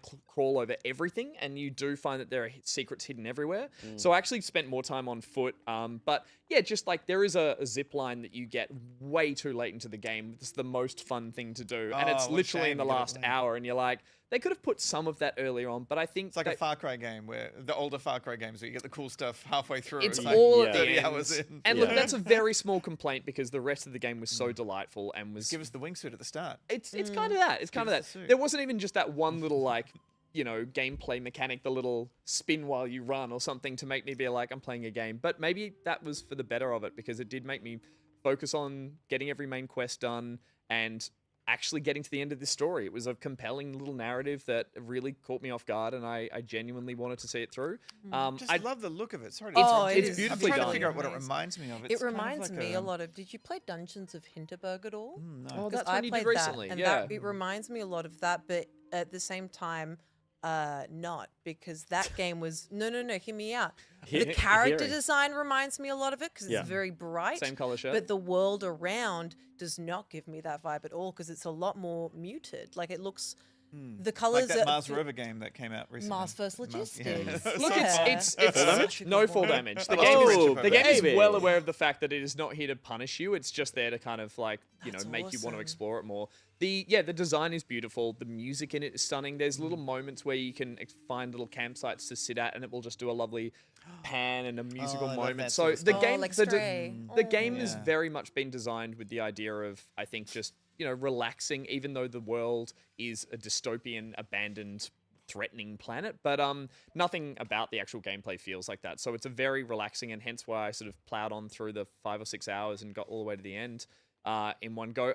I would say the side quests themselves, because there's no real reward, don't really drag me through them. They were like, Right. oh, go and find 10 of these things, and I'm like, I know the game has no reward for me apart from a narrative beat, and I was getting that out of the main story. So It's at a no shame they point didn't link that to some sort of upgrade with your. I know it sounds superficial. It sounds like I wanted the car to go a bit faster or something. But if they'd done that, if they'd drip fed a few little things like, oh, you can get this and press a button to make the car drift when you go around a corner, I'd be like, I want that. Otherwise, it's like, Yeah. thanks very Yeah. much. We've solved the mystery of my missing pies. Cool. Can I have There's- some pie? No. There's one or two that have some real heartstring tugging moments, and that was just enough to go like, I'm glad I did that one. Okay. But there were a few others that were being dangled in front of me, like I might need 12 of these. I was like, you don't have anything for me, Better have do some new you? pants for me or something. A Yeah. hat. So- all I need is a hat. Yeah. I don't need massive upgrades. but Honestly, Particularly in a game like variety this of new where, hats, and I'm in. like I'll you're do talking anything. about, it's a muted world and a poppy character in the middle. It's like anything to be able to customize, play with your Yeah. character, your vehicle. Little If they could have backpack. made me, if I could have upgraded paint to change the color of the van, I would have done something it. really But simple Yeah. that doesn't affect the gameplay necessarily. Totally. It feels really rewarding. that for said, that it could have felt like bloat, Totally. and as I said, I enjoyed just mainlining it, and I think a lot of people have been giving this a really good review and enjoying it for the same reasons. So, yeah. Also, they're sandwiches. So Oh, there are that's witches why there's in a the T in the sand. title. That's so Oh. lovely. That's clever. Fourth hour. I was like, I get it. That's what the T is all about. Took me that long to get it, but otherwise, yeah, delightful game. Should shout out Cowboy. Hey, thank you Cowboy. so much Hi, for the Cowboy. raid. Thank you for Thank that. you everyone who came along OCB. from the raid for the thanks for the anniversary. Apparently, it's our Twitch anniversary. Oh my god, you Oh, remembered. Twitch We did it's a anniversary. Twitch anniversary. How I don't know many if it's years? today or if it's like a week. Is it, I don't know. The What are we partnership celebrating? of Twitch. Anniversary. Yeah, Oh. we did it. Happy We anniversary. did it. 4 or 5 years at We did it, least. would guys. be? I guess so. Sorry. From when we 4 were years. partnered. Yeah, we were partnered pretty early. Yeah, so it Yeah. would have been 20. Now we have all these. 20. 2020. 4 years. 4 years partnership. Thank you for the raid. Hoo-ha, indeed. Hoo-ha indeed, and all those shiny butts. That is Caravan Sandwich, which is the game I played. I highly recommend you play it yourself. Stephen, you played the casting of Frank Stone. Peter, you played Wild Bastards, you old bastard you. And Ruby, you plucky old squire you. That's what they call me. Those were the games we were playing. We're going to actually play some games in the studio with our special guest here right after this break. Stay tuned, why don't you? Stick around.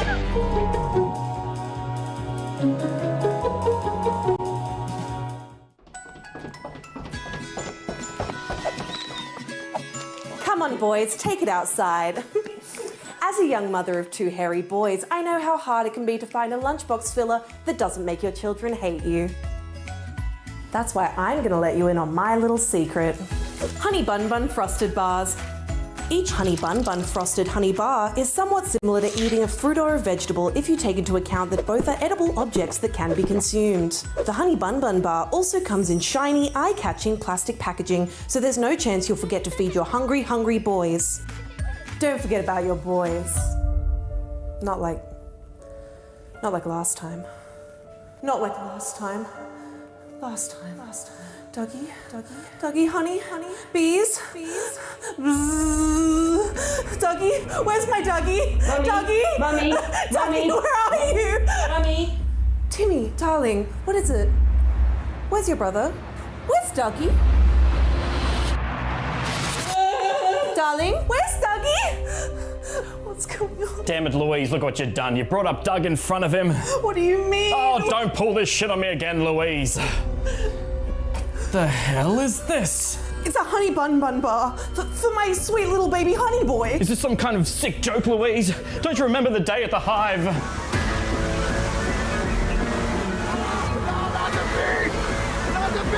Wait, please. What happened? Where's my dog? Where's my hairy little honey boy? Honey Bun Bun Frosted Bars, loved by sweet hairy honey boys and their guilt-ridden mothers. It's hard to fucking open. Honey Bun Bun Frosted Bars are not real and they won't bring Dougie back. Dougie's with the bees now.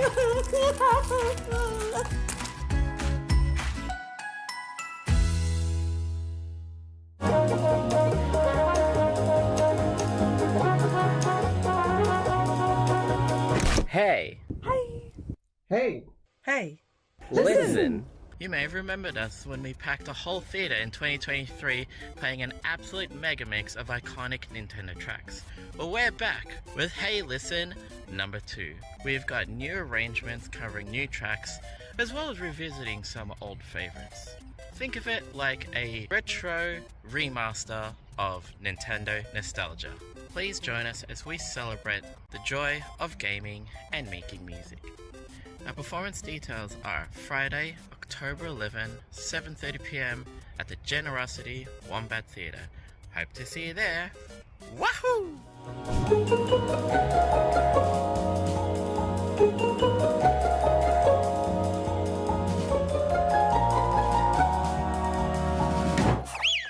Are these the next cameos we'll be seeing in the free Astrobot DLC later this year?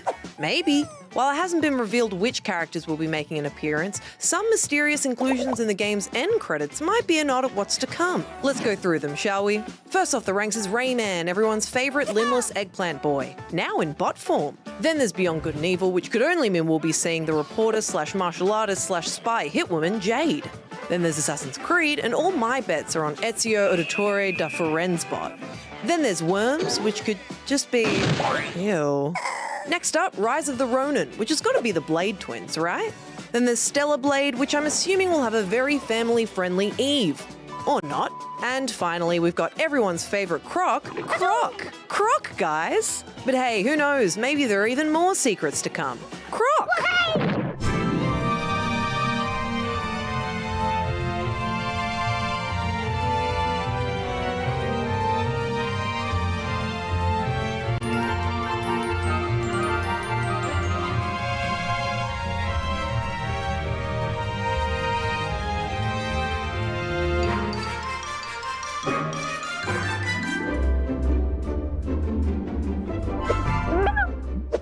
Welcome back to the show, everyone. Hello.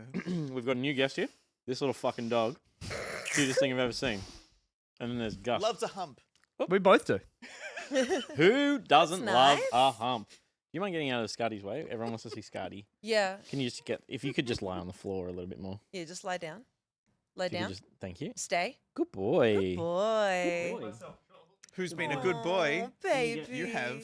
Can you clean those pots down there? Can you get down there? Okay.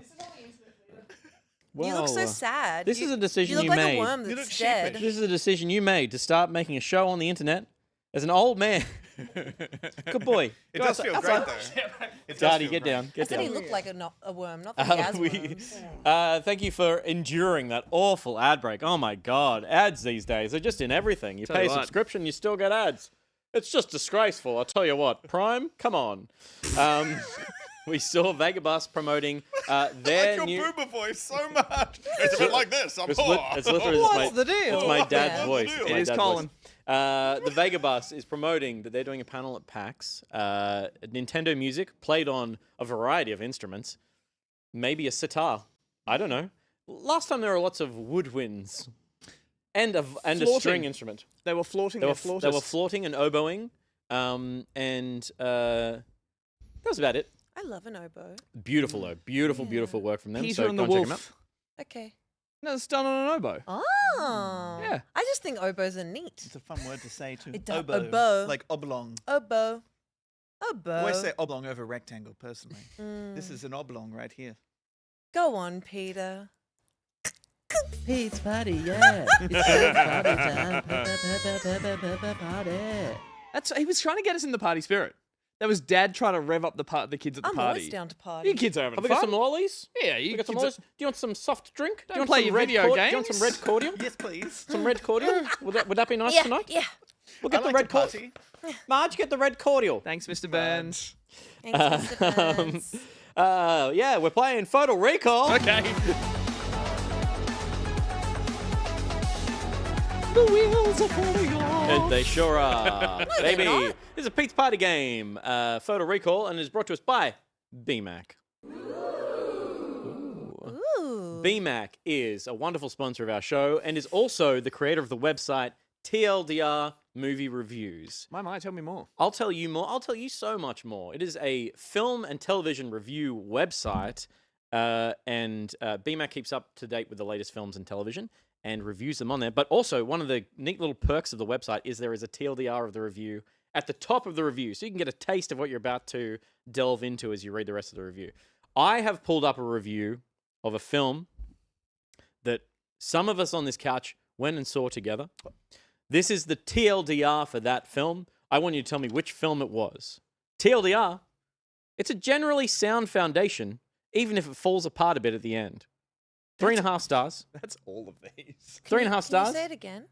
It's a generally sound foundation, even if it falls apart a bit at the end. And some of us went and saw this together. That's true. I haven't seen a film with you in years. Those are facts.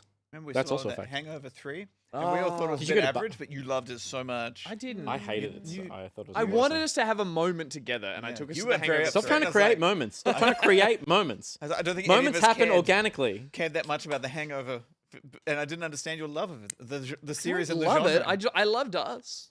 Sorry to distract. I loved us. Peter doesn't know the moments that I have organized that he thinks are natural moments. They're ones I've organized. Name a single moment I shan't. that I cherish. In life? Just in life. Or Name one. The time I threw off a lot. You love that one. That was fucking He does gold. love that one. That was gold. I love that so much. I orchestrated that. Did you? Yeah. Oh, well done. Yeah, you drank a lot. Our did. Dark And then you had Souls, cigarettes. Dark Souls 2 LAN party at my house.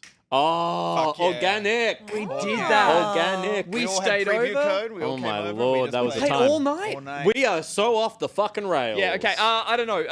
Name a film. Name a film. Phantom. I'm a witch and I'm evil. No. Chat smell. No, it wasn't that either. What did we see together? It was good. Man of Steel. Man of Steel. we did The OG Henry Cavill Superman. Superman. You liked it. I actually loved it, and Yeah. then when I came out and said, "Oh my god, it was perfect. I loved it." I didn't understand why the world disagreed with me, and then I rewatched it and went, "Oh yeah." Yeah, I've done very it. big Pretty rose dodge. down. I Pretty forgot dodge. it. And same with Hangover 3. Now let me explain Photal Recall. Please. In Photal Recall, our challenges tonight, Ruby, Bajo, Gus, Listening. Hello. must draw iconic video game characters entirely from memory. So each round you'll be given 2 minutes to draw, at the end of which I'm just gonna pick my favorite. I'm gonna pick the one that's gonna go in my personal home gallery. Oh. Everyone at home, if you have a pen and paper or just MS Paint, I would love for you to play along. You get 2 minutes to draw from memory. Don't cheat. Chuck them in the creative on Discord when you're done. Go to Discord, put them in creative. We'd appreciate that. So the person with the most round wins at the end of the game wins the grand prize, which is that the other contestants give you a compliment. It's really, it's worth it. It's Has to worth be a it. real compliment, not a backhanded one? Nope. Okay. So this is just a slather collection today. There's no theme. Round is Sonic the Hedgehog from Sonic the Hedgehog. Let's get that clock going, please. Stop throwing your pens off paper. Okay. Pens on paper. Thank you very much. While everyone is drawing and heavily involved in their artistic endeavors, I'm going to read to you a little bit of character detail about the characters that are to come, and here's some information about Sonic. Pulled from some wiki somewhere. So if this is incorrect, your problem's not with me, it's with someone else. Although much of Sonic's early life remains shrouded in mystery, it is known that he was born on Christmas Island, which I believe is off the coast of Australia. I believe it is. With the mysterious ability to run at superhuman speeds. At an early point in his life, Sonic met an evil mastermind by the name of Dr. Robotnik, whom Sonic quickly named Dr. Eggman, creating an enemy for life. Why call him Eggman, you dick? For his egg-like body. Okay, now we know. Mr. Eggman, I know him as Mr. Eggman before he got his PhD, who has plans of world domination, took a quick dislike to the hedgehog.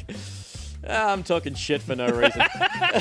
My favorite part about this segment this. is Pete has to fill time. I don't care about this at all. Yes, you do. Sonic heroically fought against the Doctor's technology and foiled the schemes of the moustache scientist on many occasions. Ruby, how you going? You know Sonic. So good. We know that Ruby and Gus are prolific and excellent drawers. Yep. Is that what you call drawers?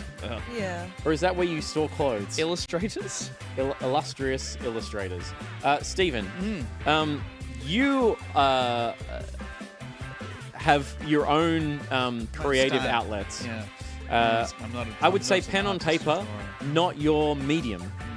You're more of a verbal artist. A verbal artiste, done. but also a Shit. graphic artiste with compositing, let's say.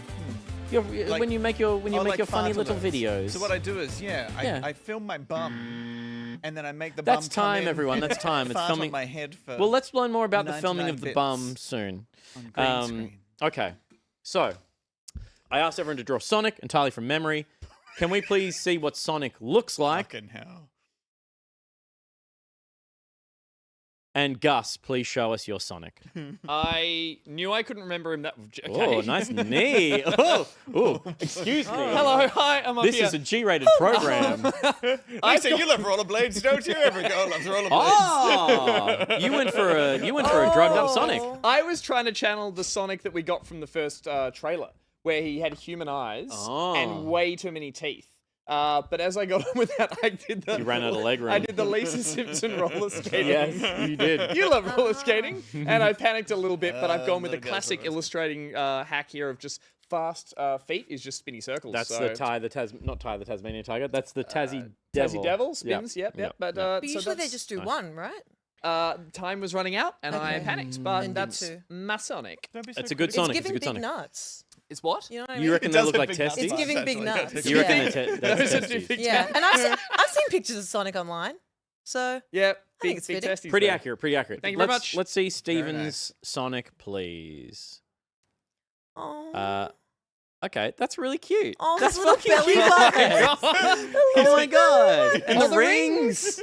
Oh my god! That's Yeah. no wonder you finished early. You drew something adorable. Let's go. I forgot. Yeah, let's go. I forgot how his face works. It took me ages to remember he had a nose. Yeah.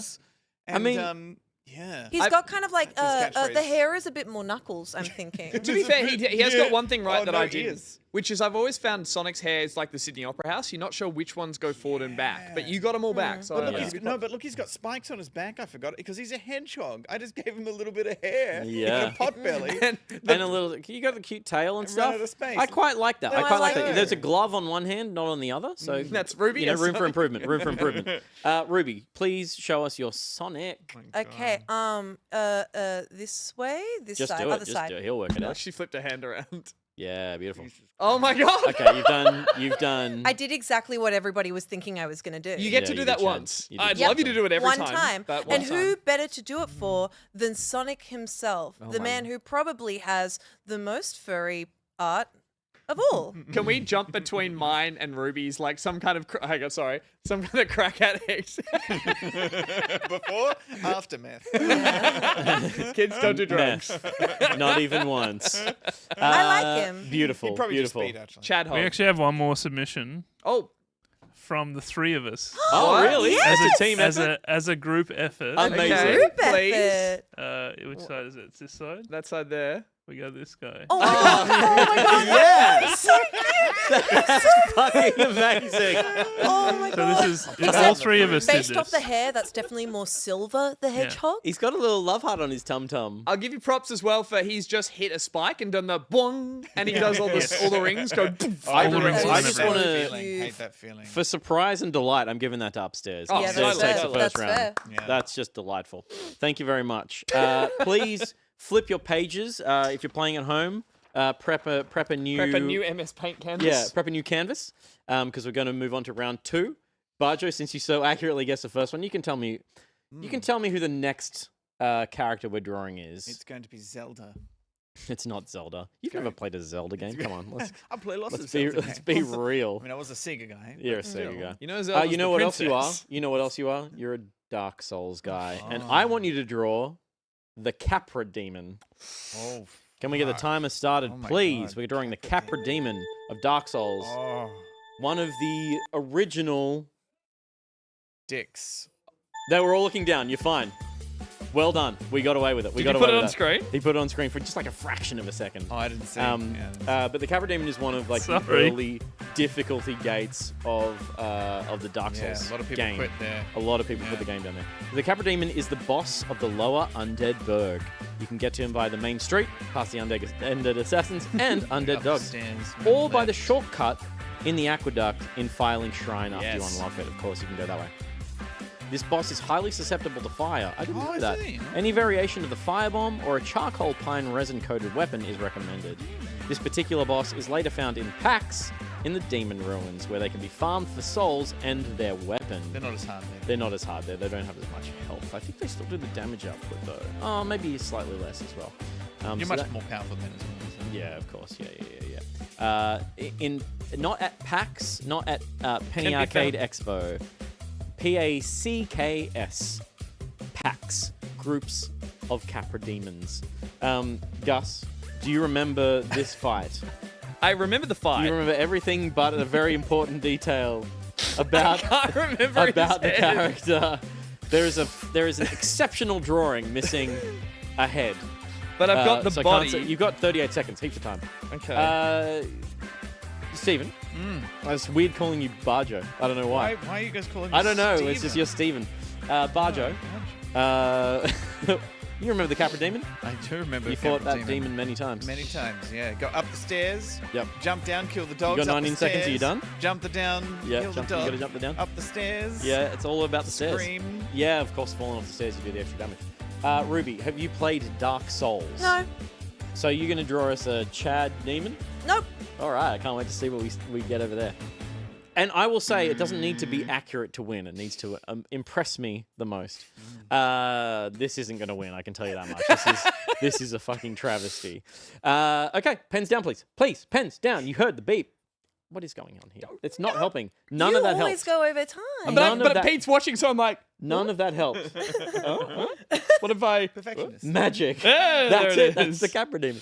Okay, let's start with Bajo this time, All right. please. I want to see the Capra Demon. Let's see what it looks like first. Yeah, sure. So I can't remember what he looks like very well.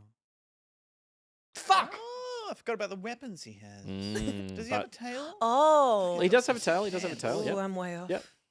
That's pretty damn. No, that's- Oh, you got the I the remember the abs. the sag breasts. I Or are they Yeah. pecs? No, they're tits. Okay, nice. I thought he had some, but he's got a little thing over there. He does. he's He's like. he's like Yeah, more like the fat I'm gonna Napra get ya. demon. Am I You right? got the horns. You got the horns right. You got his dogs. scary face right. And the little dogs, his friends. You got the dog friends. The dog Absolutely. There's a lot of friends. detail I there. like it. It looks like udders though. It looks like I need to milk that demon. Yeah, something Yeah. Maybe you that's the do. secret. Actually, Yeah, something's yeah. wrong in my brain that I Yeah, added those, susceptible- And that's what I drew first. You started with the teats. Started with the boobies. Yeah, too. yeah, lovely. Interesting. 2 out of 10 from Jesse Rabbit in chat. But that, I mean, that's Fair. harsh. That's harsh judgment. Ruby, can we please see your not Capra Demon? Yeah, so I don't know what it looked like, Yeah. and I kind of went off name alone. Okay. So this is the Capri Demon. As With a the gun. Capri Sun. Little Dicky? I didn't know what. That's something out of Adventure Time. I didn't know what weapons, so I just assumed he'd have a gun. I like Yeah. the knees. He's got little knees and just a itty bitty. Oh, Just a tiny weeny wiener. peeny. Yeah, yeah. weeny peeny. Just for fun. You know, Miyazaki's really lost it when you go through a fog gate and that's facing you. You're like, yeah, they Yeah. really run that well, right? He's real sweet until you get on his bad side. Serpents in chat says Capra means goat for future reference. Yep. I don't know what I'm going to use that again, but that checks out. Oh, we'll be using that a lot. Many, many times. Yep. Also, Goat Son. Goat son. Son of goat. Yeah. Goat son. The kid. Ah. Gus. I went sexy. I tried to go sexy. I think the Capra Demon is sexy. Yeah, that's so already I fuckable. tried, but I forgot the head. But I did go with a lot of. I remembered the pose and Mostly the swords, abs and bulge. and I went straight for the gutters. Yeah. And then lots of these, and some more of these. He's looking down like he's Some of preparing. these. for the fight. Are you trying to turn me on? Am I trying to seduce you, Mr. I feel like Burns? the- Bulge lines. Dude, that is a tight bulge, isn't I it? feel like Tight the bulge, theme which tonight for keeps you you is distracted big from the nuts. fact that Yeah, big nuts. I did not know what was going on with the head. I kind of just drew some lines, Yeah. and I didn't know what was going on there. Preparing But for the there, fight. He's looking down. there is your dream tonight. You're That's welcome. very nice. The abs. We both remember the abs. And the boobies. Slightly Dude, differently. and they are, I think it is an 8-pack. I would describe that as an yeah. 8-pack. Yeah. Did we have a drawing from upstairs? Upstairs. Do you feel Upstairs? bold? Did you- We've got one. Oh, you played no. along? Yeah. Okay, Is let's. it good? We got, I can't wait to see. we got it. this guy. Damn! Oh, that's actually the most accurate out of all of them. Yeah. It's so why it's so So sad. sad. Why, he's a demon. I figured he was sad. What's going on with his tum? I don't know. I thought he was wearing like a long gown. Oh, okay. If we could Yep. combine their head with Yeah. my body, we'd have ourselves a You Capra got team. yourself Yeah. a gorgeous Capra. Can I see Very yours again, please, Stephen? Sad though. Yours is accurate. And the dogs. And the Those dogs. bloody dogs. I think I'm going to give it to Ruby, though. Yeah. Yeah. For yeah. creativity. That's fair. Just for creativity and the perfect little peen. And also, arms and legs, just like that guy that you put on screen. Totally. That was accurate. There were Yeah. limbs. Thank There were you. limbs. There But were to limbs. win this game, you do not actually need to know the character at all. No, They'll you be just taken need the next to round. have a good time with it. You know, have a good time. It's a party. It's Peter's party, And just everyone. draw a little Let bit us of some steam. penis. Let us some steam. Penis party. Let your little dick out of the party. Pete's little penis round party. three. Round 3. Get yourself a blank canvas. We're going for round 3. And this one, everyone should recognize one of the recent game releases. It is Astrobot. We've got 2 minutes to draw an Astrobot. Your time starts now. Astrobot, also known as Worst Game of 2024. You loved it. Also known as Captain Astro, or simply as Astro, is a fictional character and the titular protagonist and playable character of Astrobot by Team Asobi. Why do Wikipedias exist? I just said 40 words and gave you no information. The character was created by Team Asobi founder and studio head Nicolas Dusset. I think he's French. Really? Astrobot has been well received by gaming press, except Peter, since his introduction, and was noted for his design and cheerful animations. He has been considered a potential mascot for the PlayStation brand. And I think that is the most important thing about Astrobot, is that he is a brand boy, is he not? Astrobot, Gus, you've played a little bit of the new one. Started. It's very sweet and it's charming, so I'm going for a picture that illustrates that in a different way. You're gonna try and charm my pants off this time instead of sex my pants. You were involved, and it is sexy. Okay, looking forward to seeing it. Stephen, you played Astrobot? I have. Yep. Enjoy? Yes. It has yet to whimsy me, to be honest. I got to stop distracting you. Thank No, you. I'm We're all done. old angry men. You're done It's, already. Amazing. It is yet to whimsy me. Yeah. I'm playing, I'm like, oh yeah, this feels cool. Lots of cool ideas. but I'm in that phase where I'm like, is it all on like little floating islands? It like doesn't have the whimsy that I was expecting from like, you know, because everyone was talking up so much like this is going to be Sony's Mario, but Mario was full of whimsy. And this is full of PlayStation symbols. But I respect what they're doing, and it is fun, and I very much enjoyed it. But I need to spend a bit more time with it for the whimsy part. A little bit. It's a bit like Cool Spot. You know? It's like, I really want a Pepsi. There are some great. It was not Pepsi. It was. It's not even. It's not even the references that are a problem. The spot was the It is Pepsi it's the commercialization. Wasn't it? That is time, everyone. It was. Pens down, please. Wait. What was Cool Spot then? Cool Spot was pens down, just please. colouring in. It doesn't count if it's colouring in. Okay. Disqualified. Wasn't he the spot in the Pepsi Cola? No. That was one of the Kardashians, but the one that doesn't have the surname Kardashian. Kelly Rowland. Kris Jenner. Kris Jenner. Thank you. I'm so confused. Thank you. Pens down. What the fuck is happening? Cool Spot is... Have I lost all control of my party? Cool Spot is like, it wasn't 7-Up, but it's a type of lemonade that had a red spot on the Sprite, thing. maybe. I think it was Round like 3. Sprite or something. Astrobot. We don't want to be here all night, do we? No. Okay. Can I please see, Ruby, your Astrobot? And it sounds like upstairs are fighting. I can't wait to see that one because it's obviously been a fist fight. Janet didn't want to put the pen down, so... Oh, Janet! Don't make me come up there. It's a party and no one wants to stop drawing. We're I always enjoying finish this. early. Time should go longer. Ruby, can you please start us off? See, I take too long. So I decided to go landscape Yep. to really get the whole scene in. Yeah, that's not going to fit on my wall. Interesting. So I'll start with Astro. Yeah. And there's Grumpy. It's a two-frame. Yeah, He's got good. little stubby thighs. Hit him with a gun. I'm I so like grumpy. It's little stubby Peter's thighs. about to shoot Astrobot in the head. He's being so sweet. Is he putting his And finger he in the loves barrel? You. Dodge He loves this. you. He's trying to put a flower in the barrel, like the hippies. Oh. Yeah. This is the Pepsi ad. Yeah. This is the Pepsi Yeah. ad. Literally. I'm the fucking cop. You're the cop. And Astro Astrobot is Kendall Jenner. Kendall Jenner. Yeah. Pete also has gout in one leg, it looks like. I took too long on Astrobot and I panicked, so I drew you very quickly. This would be a perfect drawing had you not entirely ruined it by getting his body little shape upside down. Obviously, Oh, he it's is quite bulbous. No. It's the vest comes down from the top, not up from the bottom. I literally just went, yeah, it's a 0 out of 10. That's okay. 0 out of 10. But otherwise, a fantastic drawing and an excellent used to scene. it. An excellent scene. Thank Gus, you. can I please see your Astrobot? Thank you for tearing it apart. Thank you for the criticism. That's your other drawing. Mine, but whatever. So he's dancing on stage for some Sony execs. Yes. But I realized I didn't make him sexy enough. He should have been gyrating a little bit more. So No, that's perfect. He's actually very cute. And then I made the rookie mistake of giving him a mouth, which I just realized he does not have. I'm having Bernstein Bear's memory. I'm like, it's got a mouth, right? And then as I drew it on, I went, he never had a mouth. Yeah. What's wrong with Gus? Gus is just showing that. No, Gus is not Gus. What? There's a lot wrong with Gus, but that wasn't But in the this question. case, I'm saying that this little robot dances for PlayStation coins. Yeah. Like a little PlayStation. what is mascot. it? Mascot. What word are you gonna use?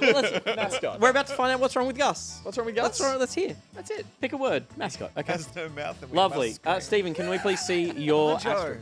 Sorry? Bajo. Fuck, sorry, Bajo. Sorry, what's wrong with Bajo? Bajo's name is Bajo, everyone. Oh my god, he's got the Buy belly. PlayStations. Oh.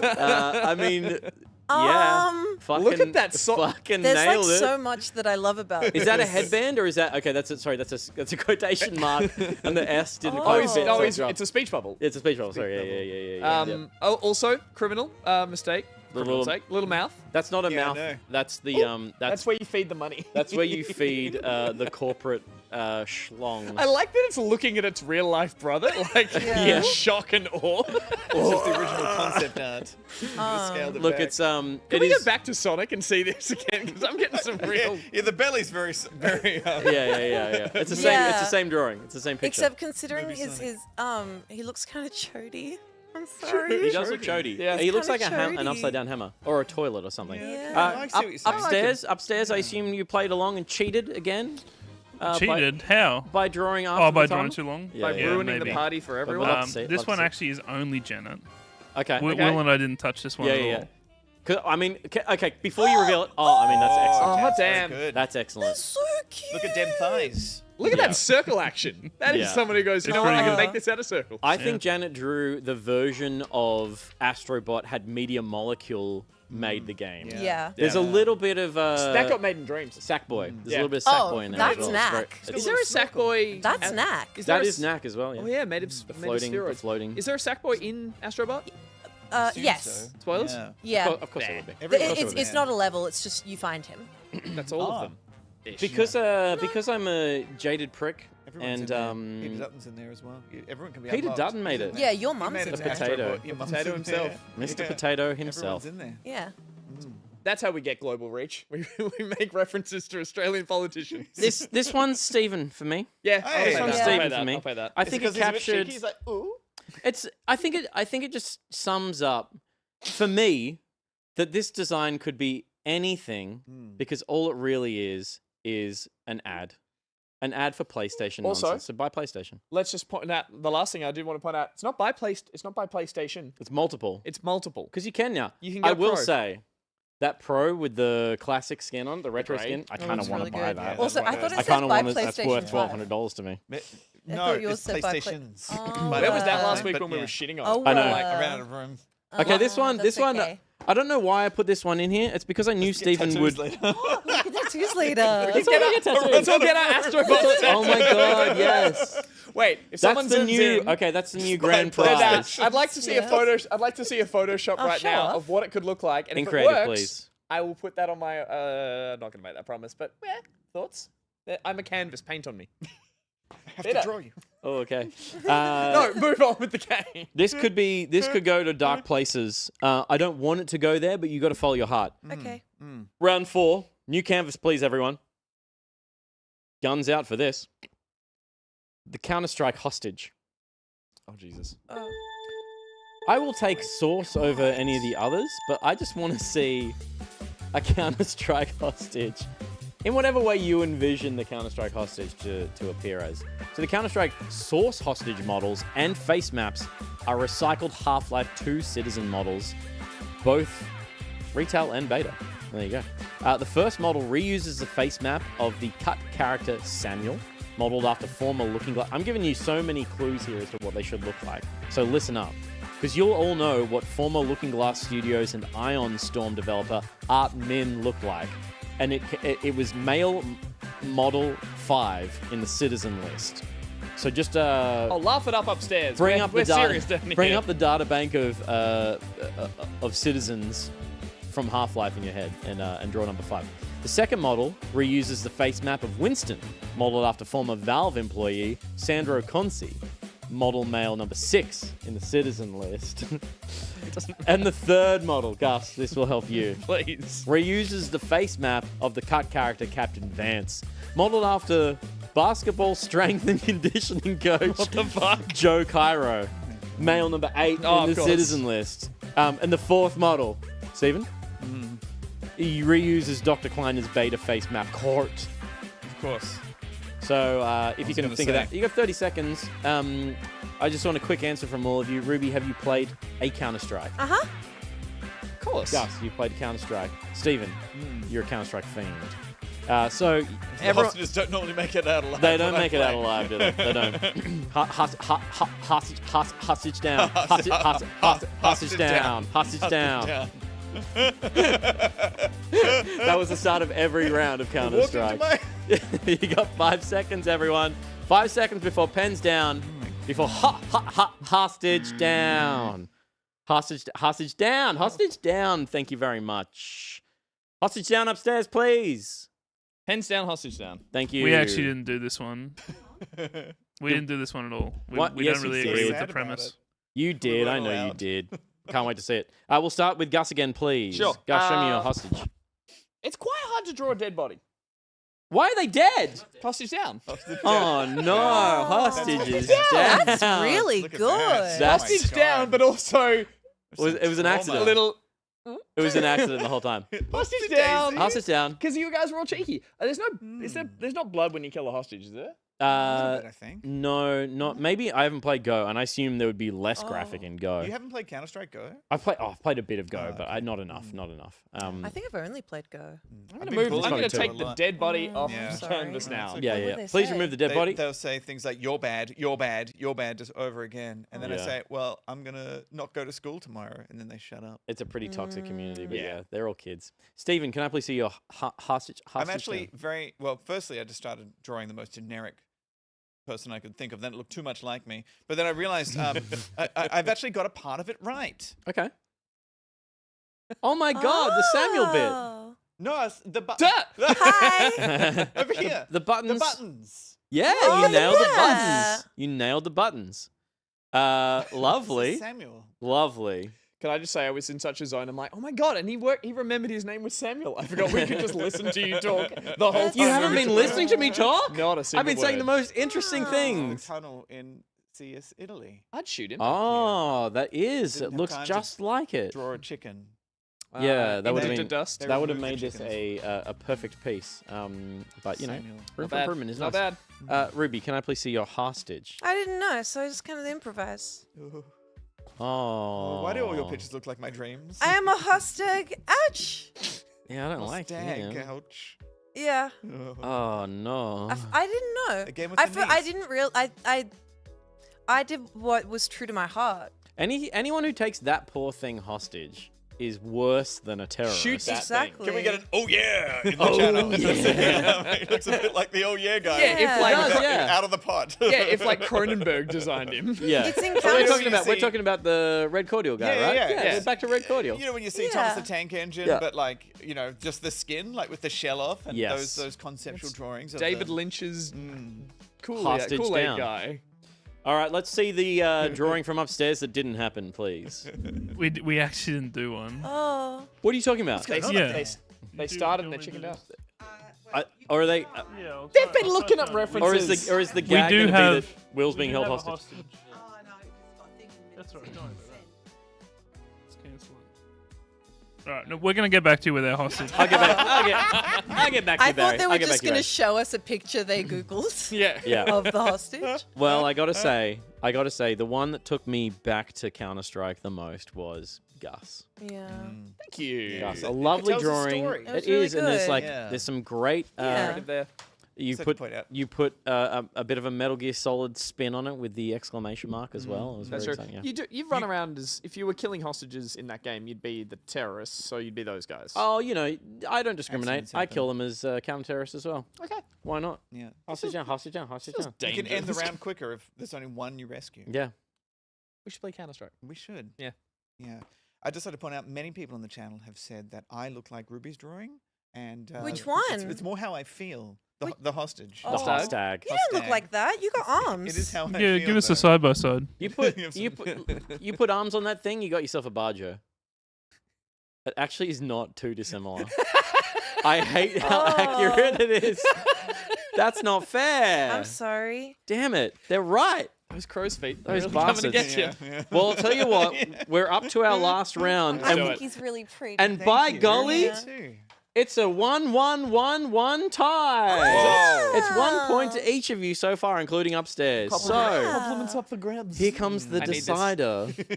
Every time we play this, I need this. Now, Stephen, you haven't played this game before. Okay. The last round is a little bit more playful. I'm going to ask you to draw a character doing something, which you've all kind of experimented with a little bit throughout the night, but we're going to go... the experimentation is about to take new heights, you know? Are you doing this one too? No. You sure? Yeah. I have so much to read about this. Jesus you have no idea. Awesome. I hate that part of this. You don't even have to engage with it, and you don't. That's true. So round It's 5. like when they offer the prizes. Blank on Sale of the canvas. Century, and they're like, "Ooh, this washing machine came from Copper Art," and they're all, you know what I mean? Yeah.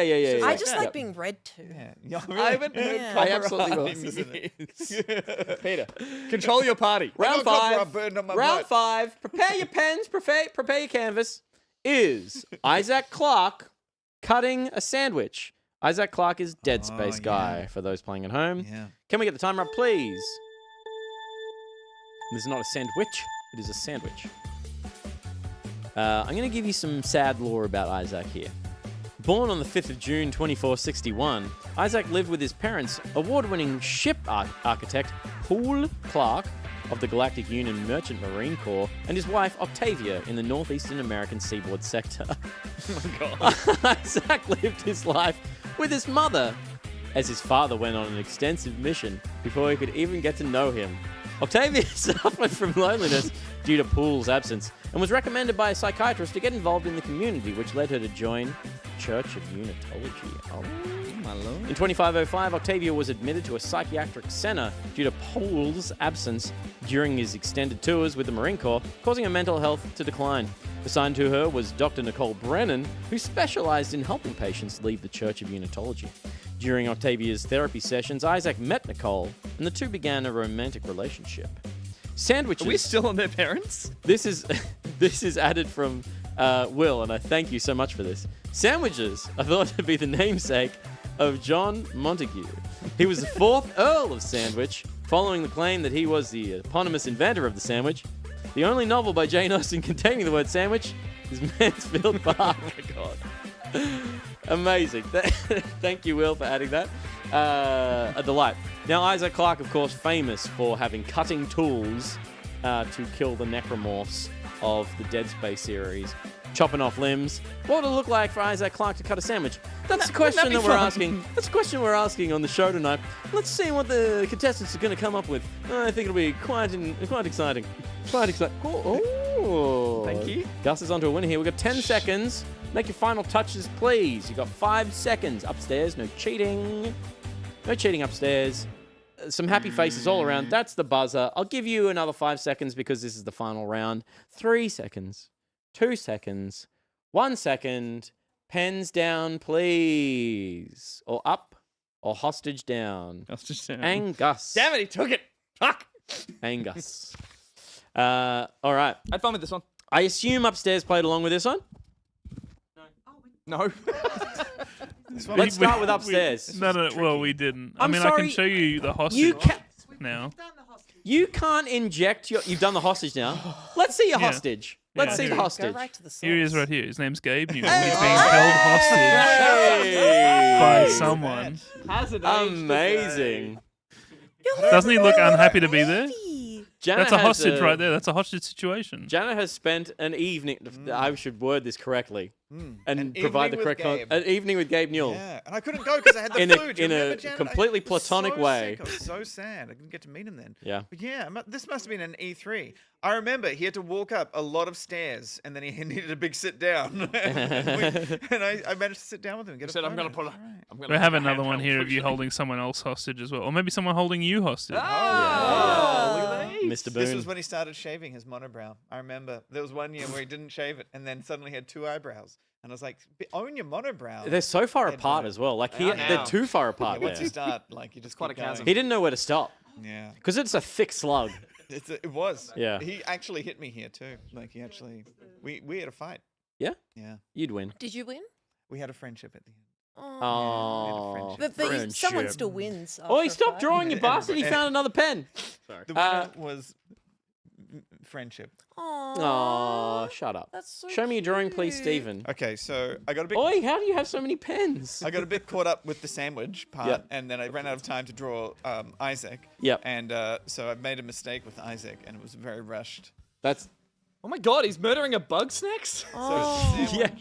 and, Holy shit! Oh, yes. Look at that. That's a full fucking club. That's a sick. full club getting cut up there. Wow. The concept to final product. Well Look at done, William. He's got the pose right. The pose is What the fuck? perfect. How did she do that? That's The crazy. sandwich isn't being cut. He's trying to Points get tucked it. there, but He's got a bread knife. Yeah. He's going to cut that sandwich, but unfortunately the sandwich, has a big tongue, his tongue and his foot. Yeah. And I made a Good. mistake up here with the arm. I drew it where the penis would be. so that's like a necromorphy kind of sandwich. Yeah. Is that what the Yeah, idea yeah. was This there? is, Xenomorph or necro? No, Necro. There were are they necromorphs They in were Dead necromorphs, Space. Yeah, xenomorph and alien, necromorph yeah. sandwich. Yep. Yeah, lots of. I don't know how. That's very cool. The that placement and pose is crazy. dangerous. the leg, That's the like true. the leg Is this- placements.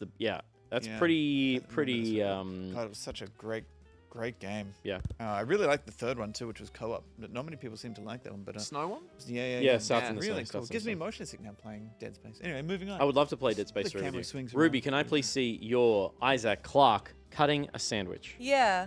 So he's also got a job. Very good. Is yours So work? Oh my he's- God, Ruby! He works at Subway, and the customer is saying, "I said not toasted." That does happen. But he's already cutting the sandwich, Yeah. so Oh, it's no. it's You so can't- over, and you can see from his expressionless face that he hates his fucking job. Yeah. That's true. And you Doesn't can get paid enough to deal with you that. can't untoast a sandwich. You can't untoast a sandwich, and you That's can't pro- uncut a that's sandwich. If you don't problematic. like it toasted, it cuts the roof of my mouth. But you can cut Yeah. a sandwich before you toast it. I would. You I would can't reckon. undo a circumcision. You can't uncut a sandwich. Yeah. That's true. The visor. I forgot the Oh, visor. The Subway visor. didn't. Let's see. Oh, you Let's see the didn't. alternate version of that. Oh my God! So I've got No idea, please. I couldn't think of something That's funny, so but cool. you'll notice, connoisseurs will notice he's cutting with the laser cutter Yeah. too, as he cuts it in half. He is cutting with the But I laser cutter. forgot the visor, Ruby. Oh my God, these are both so great. Yeah. Oh my god. Yeah. Oh, If man. you put them together, it would be the perfect working at Subway experience. So good. I like to think I got the dejected head drop as well. Yeah. Of Oh my like, god. Yeah. he's just done a 6-hour like- shift. Yeah, I just did like him looking directly at the guy. Can I let chat decide the winner on this one? For me, it's between Ruby and Gus. I'm assuming upstairs hasn't drawn. No, not at all. Okay, cool. I would love to see a compliments poll for in Bajo. chat. Let's just make it 60 seconds while I think everyone's it's a here. really nice for between Gus and Ruby here, because they're mistake. both the same concept, both executed so well. I can't pick. But I Steven can't pick. did nail it. Let's make a poll, please. Let's make a poll. I got the pose. We can put Steven nailed the Steven- poll. I'll You take can put that. Steven in the poll. I think Gus's attention to detail is quite beautiful. It See, is. I focused on the whole scene, but you got the detail Sorry, on the sandwich uh, bar.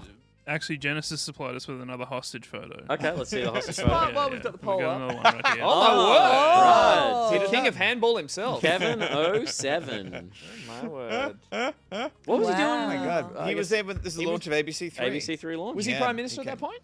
He was, I believe. Minister. Yeah, he Mr. was. Wud. Yeah. Do we have a poll? Is it running? I can't see. Yes. I can't I'll see find polls. it in a sec. I'm sure I'll be able to. Hang on. Wow. Give me a second. Ruby, do you need this compliment as much as I do? Gus is No, Gus no, is I've been. I It's can been a give week. you one. It's been a week. Okay, everyone is involved. Everyone is in this poll. There's been- Currently, Gus does lead slightly. Yeah. Actually, yeah. Who does need this compliment more? It's got a little bit left. I think it's got about 5 seconds left. it's about to wrap up. I think you deserve it, Gus, because I Oh. think it's a really good drawing. You make me feel bad if I get it. He's going to take Gus it. feels like he needs He's it, going to take it. Gus really. wins with Wow. 49% of the vote. Hey, Gus. Congratulations. Oh, it doesn't feel real now. All right. It's got to be a genuine Bravo. one. Bravo. Okay. Congratulations. Take a Jackie. moment. Yeah. That's applause. Everyone at home, well done. Thank you so much. Please Guys. post your drawings, take photos of them, put them in creative. If they were digital, you can pop them straight into creative. That'd be great. Stephen, can you Bajo. please go first? Bajo. Fuck. Sorry. Fucking hell. Bajo, can you please Do provide... you not remember? I what we remember did? I remember the man, not the character. You know, I remember the man, and I love the man. Remember that time I asked you to, Bajo, I make, could take to, or leave. to get me a you know? coffee? Remember that time I asked you to get me coffee? Because I really needed a coffee. I remember the time you sent me down to fucking get your shirts ironed. You got a costume? Really? You got Yeah. past costumes? You pass costume. You know what? Yes. Give me a costume. That's not what this is about. That's not what this is about. Fuck Bajo. I love you, Stephen, but my God, that Bajo guy. Done with him. Bajo, could you please compliment your winner I tonight? prefer Stephen. Yes. Gus, you look so beautiful without your glasses on. With them, you're hideous. That's it. Oh, God. Oh wait, they have to be real. Yeah, I want a genuine. I mean, I've already compliment. complimented Gus's amazing hair tonight. I feel like I could Boys, reiterate. boys only compliment hair. I want to. all- I want really? to. I Oh, want okay. something about his Okay. personality that you like. Personality compliment. All Something right. deep inside. Jesus. Let's Okay, go. give You me a should have sec. this banked. I should have something banked, shouldn't I? Yeah. The longer it goes on without me complimenting you, the worse friends we the are less after, genuine it right? feels. It's Less like genuine. a- Well, I can tell you what. I I'm love- watching I Ruby love- think, and she's not found anything yet. I have- So she's no. enjoying this time because she's not got a compliment for you either. What I love is your. You shouldn't have won. I regret ignoring that. You're getting the opposite of compliments right now. This is hurting more than it should. I'm a puddle of pain. Who are you, Gus? I don't even know you anymore.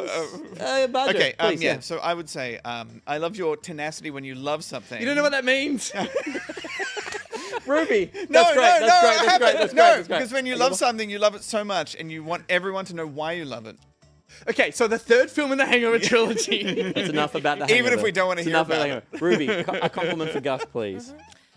Gus, I think it's really beautiful just how much empathy you have in your heart. And even though you may think that you're cold sometimes, in fact, I find it really lovely that sometimes when things do get a little cold, you always overcompensate and try to fill the vibe with lots of reassurance that things are going to be right and okay because you can sense that someone may be feeling a little down. And I think that's really beautiful. All you had was tenacity. She Yeah. had that, and Yeah. you had tenacity. Yeah. Thank you, Ruby. There was the same thing. There was overcompensation and tenacity. So there you go. That was That feels good. Pete's party. Don't you have to give You him a know- Yeah, compliment? Pete. Where's your Well, you have to give him one, but also we do, don't we? Yeah. Oh, okay, yeah. This We feels played. loaded now. This was a lot more lovely than I shouldn't have gone first. This No, is no, lovely. no. Yeah, no, I'll go. We run a business. It's way more complicated than either of us thought it would possibly be. Agreed. And I've needed a lot of support lately, and you've given it to me without question, and it's been amazing. And I appreciate it very much. This is getting real. Upstairs, please. Yeah, what do you got for me? Oh, Gus. Oh, no! It's Janet, so Janet. gorgeous listening to you questioning developers again. Oh, my God, I've missed you. Oh, that one felt real. Oh, thank you, Janet. That's so lovely. This segment just got all warm and fuzzy. Can we go to an ad break? I thought all three of them upstairs are going to give you a compliment. No. No, Will's got nothing. Will's got fucking nothing. I think he's quite So let- proud. I No, got John- nothing, mate. Yeah, John. Yeah, let's go to an ad break. Absolutely We should go to nothing, an ad mate. break. Had I'll your tell you fill. what.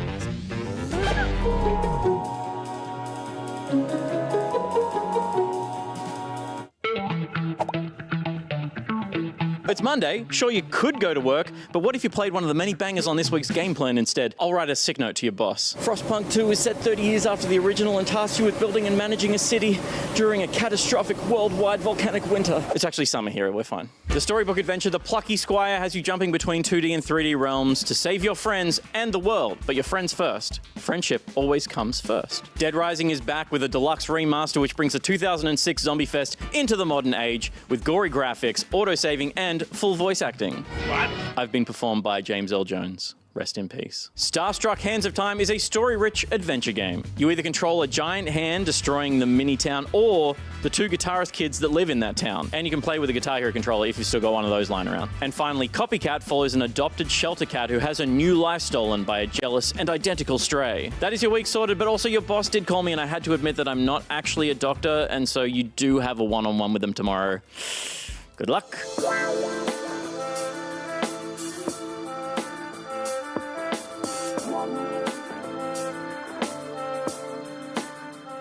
A word from our sponsors, a message from you. A word from our sponsors, they're easy to do.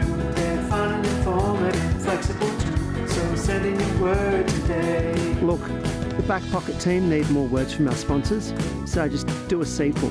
Keep the same video, the same track, just redo the VO. It's like the laziest f***ing direct-to-DVD shit you can think of. A joke or a ditty, we're fine if they're shitty. Just send in your word today. I don't give a f*** about this.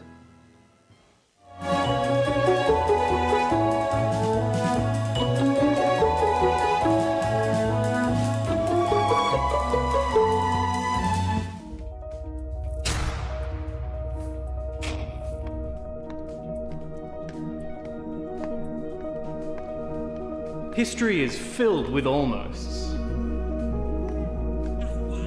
For those who almost achieved their dream of looking like Freddie Mercury.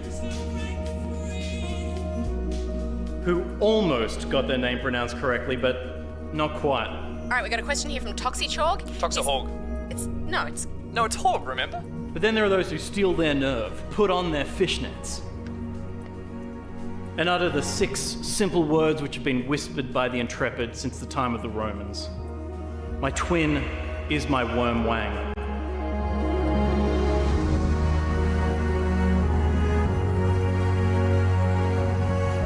Toxicoin, the finest in crypto tech. Fill up your butt wallet today. Bit wallet. Now clench.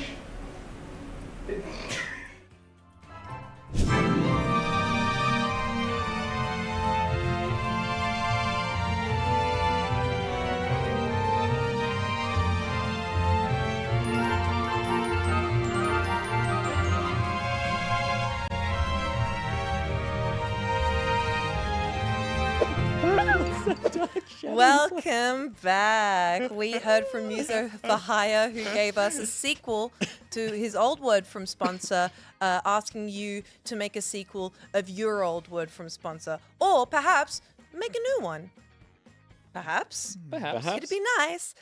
We also saw the game plan, very cool games coming out, as well as that we saw the ad for Toxic Hog. We've never worked it out. That's Toxic part of the charm, really. Oh, that's lovely. It's confusing. And saw your cheeks. Yeah, I've lost a bit of weight lately, so I don't have as much junk in my trunk. But That's he's still the best my ass has ever looked. But I will need those fishnets back, by the way. The clenching kind of reminds me of that scene in Nacho Libre where he's like, "These are my recreation clothes," and then he. It's like a Pavlovian response. I can get him to do it on command. And clench. Josh, really late with the camera cut there. I'm trying to set up a game. It's like I guess you got a job to do at the same time. I'm relaxing. It's like Kegels. It's like Kegels. It's just like Kegels. And I what else clench is a just lot. like Kegels? I've been told I clench a lot, my butt. I think it's just because I... Who tells you that? My ex would tell me that a lot. Yeah, okay. She'd be like, you clench your bum all the time. There's nothing else to this story. That's it. I think it's sciatica. I think it was from sciatica from my back injury, which is very good now. So I don't think I clench. Just keep an eye on my bum, everyone. For But the you're rest of sitting the, on I know. it. Look, for the rest of the night, keep an eye on my bum. Let me know if there's. Welcome to any the clenching. geriatric hour. Just mic that guy Jenna up just a said little he bit. used to That's carry sciatica. around a poo diary. What? No, Janet gave me a poo diary as a present, which I have not filled out, Janet. I've been very... Hey, it's important as you get older to track your poos. All toilets should have like a poo testing system. That's a futuristic thing that should exist to test the poo. It's all in the poo. What's all in the poo? What are you testing To it test for? for like Just health health problems stuff, and yeah, stuff. Okay. Yeah. I had a lot of blood in my feces, but I've got that sorted out. Oh, good. I'm so glad. Yeah. Beetroot? I just had Was it like beetroot? Probably too much clenching. Too much. It was too much clenching. It was too I much just had like clenching. various pieces of metal and stuff. Yeah. Yeah. Yeah, right. Because you And lots knew of 'cause it micro would go machines. ding every time you shat. Yeah. Like spinning his platoon. Yeah. Yeah. When I go to the toilet, it sounds like a xylophone. All right. Yeah. What's the next segment? Please, Ruby. Oh, it's very good gameplay. Oh, is it? Yes, it is. I didn't put that card in. Oh I my said God. that's sorry. I thought we did both. We don't do both? Why would we do both? It's crazy. Because Why would it's we just do like both? Pete's party time. Yeah, that's crazy talk. Okay, I've been played here. I've been played for a fool. I've been played for a nincompoop. But anyway, we're playing Back in Jack. We're playing a Jackbox game. Hey. And we're playing in particular a game called Talking Points. Hell yeah. So Talking Points is a game where we are given slides and words for a presentation and we don't know what they are and we just have to present on the fly and somebody else on the couch is choosing those slides and words. The reason we're playing this Oh yeah. is because we were going to play a different Jackbox game. Do you want me to say it? Yeah. Yeah, so we were going to play Jackbox Naughty Pack. We were going to play a risque little sexy Came Jackbox. out this week, last Yeah. week, sexy Jackbox Yeah. games. Got Steven here. We're We like, had the perfect. sexy boy. We Yeah, got the like, sexy oh, boy funny. himself. Let's do it. Yeah, we were like, wouldn't it be funny if we played the funny game where we say the word come, but this time the game says come too?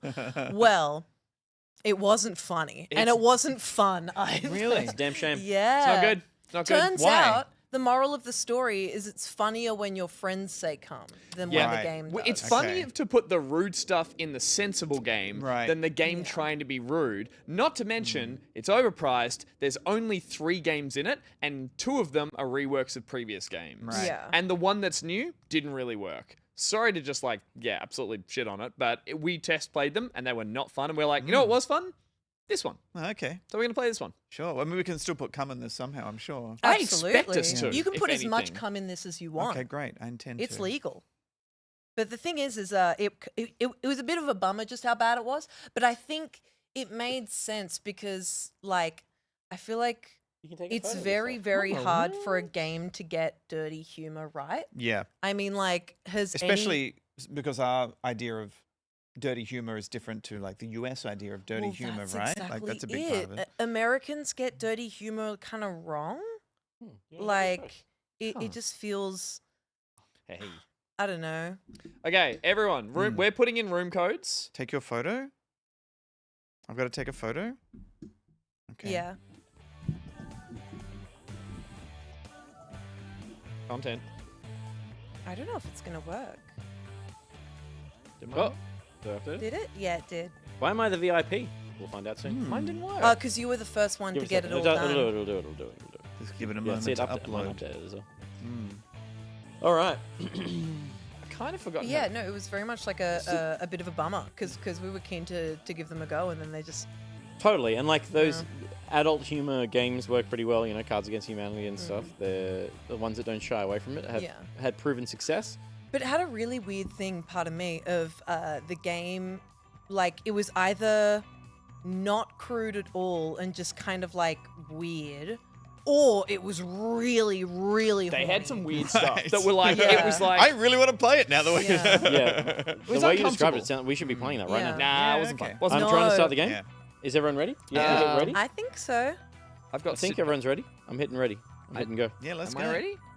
I don't have a button to say I'm ready. I think I've broken mine. Yeah, Pete would, because I'm pressing it.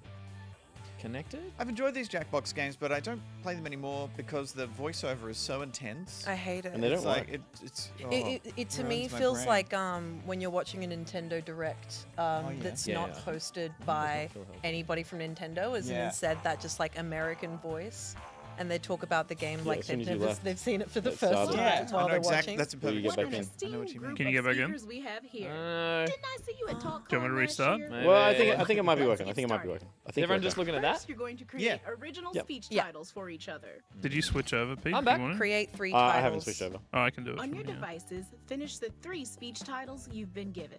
Fill in the blanks with We some don't fun need to. and weird stuff. For this The game. weird ones are the most fun. You gotta fill that in. Oh, thank you.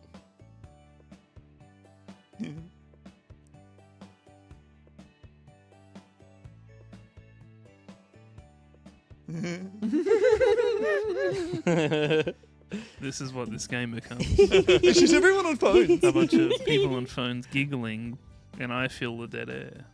Go on. I'm doing it right now. We're just looking at people on their phones now. This is this show. Oh, 3? Oh.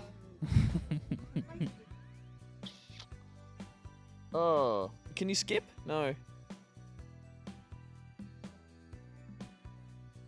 Shit. Fill out all of the titles. Shush, There's lady. more than one. Fill out all of the titles, Gus. Thank Thank Shush, you. Josh. I'm trying. Done. Oh, damn, he beat us. Oh, no. Oh, I gotta write something so funny so quickly. Oh, it's gonna be funny and quick. God damn You it. have 12 seconds. I got nothing. Same, I got 10. Fuck. 9. Holy shit. 8. 7. 6. No. I went 3, childish because I couldn't get 2. there. I couldn't think of Are we anything. playing Justin, all of Couldn't them? think We of all anything. made 3. That's Yeah. way too many presentations. Now, Pick a title. One of the titles that has been sent to your device. shit. This will be the title of your presentation. Ruby. What? I didn't do anything. Oh my god. Oh, this will be my one? Okay. Pick my title. Ruby. Ruby. Give 10 Yeah? seconds, Well Ruby. done. I was just being Gus. Why is there a photo You will of be a... the first speaker. Oh, I'm no. up first. You're up first. I don't quite know how this works. Nah, it's Okay. easy. That'll work. What do I Assistant. do? Excellent mind question. Well, let's watch the As the tutorial speaker, for the first You will one. be presented with a series of slides Crank it, Josh. chosen by the assistant. When you see a text slide, read that text out loud as part of your talk, and move on quickly. When you see a picture slide, just say words until something makes sense. You can even draw and type on the slides. These slides will be picked in real time by the assistant. How are you that good You looking in that should photo? always be busy doing a dumb using smile. your It's controller 'cause to it's set up the tilted. next beat of It's the like speech. a TED talk if it You'll was see the silly. text and Okay. picture Yeah. options that could follow it. Or a If you TEDx don't talk. think the TED, setup yeah. text If it was fits the normal. direction of the speech, tap it forward or back to get new options. All speeches will follow this exact It's my job to structure. give you some Quick through personal lines. intro. Sure. I'll be Okay. listening to you and Title, trying to feed you the picture, next piece. This is text important. segue, Text. picture, text segue, picture, thank you. Meanwhile, everyone else reacts to the speech in real time. Very Points good. aren't I just think I've based seen on a value. YouTube show that do How this many times exact you thing. hit the button Yeah. They get is people up just to as do important. talks. And So no hit 'em pressure, Stephen, along. but we probably want to make a social out of That's this it. part of It'll be tonight's wonderful. episode. Yeah, so if so you could do a really If seamless you could just talk. like be Go funny, ahead. that'd Yeah. be awesome. You could be really hilarious I'd really and appreciate consistent. that. So funny. You Don't did forget, you did you're improv in classes. charge This should of be a advancing cakewalk. the 1.2 slides. So when you're ready, levels. hit the Okay. button and the speech will begin. Peter's gonna pick a photo. And you're starting in 3 seconds. Okay. Best of luck to you, Stephen. Hello, my name is Bajo, and my talk is Vote down on that. all. I think. No, I can't. You press a button. You press a button. Oh, yeah, I press it. Oh. Why balls? No. Why my balls Thank should you. be a new national holiday. So when do I press it? Do I ever press it? Okay, so, well, for a start, I've booked a vasectomy coming up later this year. And I think to honor my balls that have worked long enough, they have been overworked a lot to their disappointment to never create children. Millions and millions of sperm have been silenced suddenly over many years. And I just think it should be a national holiday because we need to celebrate the fact there's not going to be any more of me. Now, I know what you're thinking. Why aren't you making some mini Bajos, Bajo? And I'll tell you why. I have horrendous psoriasis, and this is my chair that I hop into to get my psoriasis scraped from my body on a daily basis. And of course, they are saved and put into little packets for later. But I just don't feel like psoriasis is something we need to pass the genes on. You know, like it's slightly annoying. It's not the end of the world, but it is slightly annoying, and nobody needs to have a scraped chair in their house. You know, it's rough, it's dry, and also I can never do a crime because my DNA is left everywhere I go because I'm constantly crop dusting. Are you confused? Let me put it simply to you. This is what my balls look like right now. Okay, they've had a really rough 43 years since I discovered what you can do with them. And they need to go. They need to go. These are the microplastics found in my balls, which is a real thing that apparently is happening right now. Thank you for listening. The national holiday will be called Bajo Balls Day, and it's going to take place on the King's birthday, coincidentally. Bravo. Well done. Bravo. Well, well done. And a lot of love from the audience. A lot of love from the audience. No blue balls joke. No, that's just damn respectful. Look, I was expecting ball joke. that would have been funnier. Oh, that's good. Thanks for that. Please don't be funny. It's time to fill out the comment card. Very good. Oh, we're filling out a comment card. Oh, right. Anything about the Don't talk at all? overthink it. I think the chair was the win. Did you get to pick the chair from different slides? Is that how that worked? Yeah, so you get like I a series see of now. photos. Yeah. And you can also, if you're playing as the assistant, which you all will have a shot at, you can change which prompt comes up as well. Okay, Don't right. just go, there's Yeah. a prompt, pick a picture that Okay. matches it. Yeah. You can toggle through the prompts and choose one and then add a On to picture. the next Adelaide does have a lot of ball monuments. Well, it has a big ball. One giant Has the one yeah. big ball. Yeah, and Yeah. then Ruby, you're my assistant, The place to be. and I'm going to hit begin speech. Oh, now I see what your photo is. It's my chin. Yeah. My big chin. All right. Hi, everyone. My name is Gus, and my talk is what the world was like before Stephen was Bajo. Now, I know what you're all thinking. How could we live in a world where there was no Bajo? Well, like many... What are they? Are they gnomes? Gnomes, they're gnomes. Like gnomes. They're gnomes. It was a happy place, clearly. Look how happy everyone was before Bajo went to the world. But they could have been happier. That's the main thing. We were all happy little guys, not knowing what was coming when we flicked onto channel 9 to watch Bajo appear. I remember. 10? 10? Midnight Zoo? 10? It wasn't 10. It was Wasn't 7. 10. Koshi. Well, get ready because this next slide will upset you, and I do apologize about this. But before we got a Bajo, there was a Stephen. And of course, that meant we had to deal with Jesus Christ. Jesus Christ. Jesus Christ. And much like the devil being drawn from a body, like wound being sucked, like poison sucked from a wound, Bajo was drawn from Stephen. And we were left with this wonderful character. I'm trying to be nice. Don't feel the need to be nice. This wonderful character on TV, which many haven't seen on TV for a long time, but he's been on your internet the whole time. And you should be watching him over on his streams for content just like this. And what effect does this have on the rest of the world? It's a bloody good question. And the answer to that question is, of course, credit card debt. Now, seem like abstract concepts, I know what you mean, but Bajo, if you want to donate to his Twitch channel, that's a tax offset, isn't it? Sure. If you want to find a way to burn through your cash quickly, you can head over to Bajo's Twitch channel, and you can pay for bits, you can pay for subs, and that all goes towards Bajo cutting his credit card debt and paying for his vasectomy. Vasectomy! There was something in the vasectomy there. Damn it! It all came through at the end, but apologies for coming to my TED Talk. And you'll still be able to come through at the end of the Yeah, vasectomy, absolutely. so, yeah.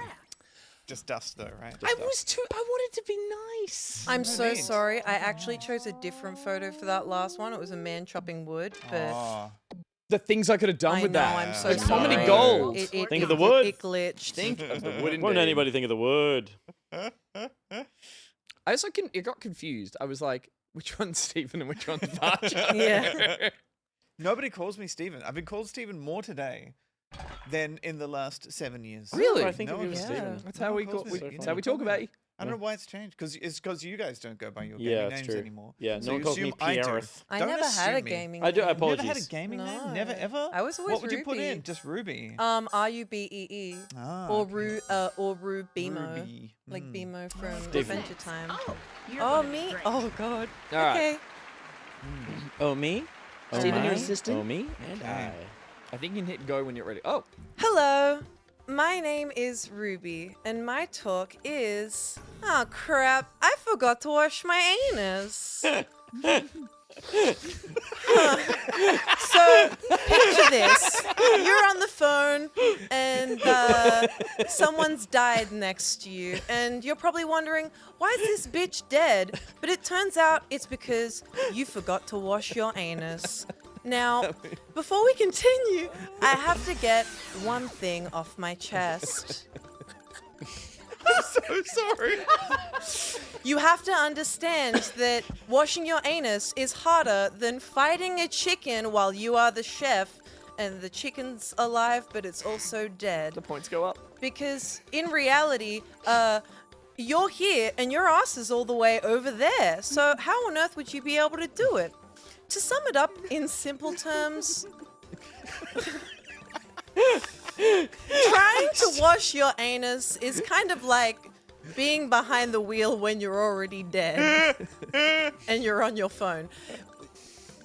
You should not be texting behind the wheel because that's already gonna kill you. Washing your anus when in reality keeping that stink will probably keep you alive is the best way to live your life. So the moral of the story is, this shit rocks.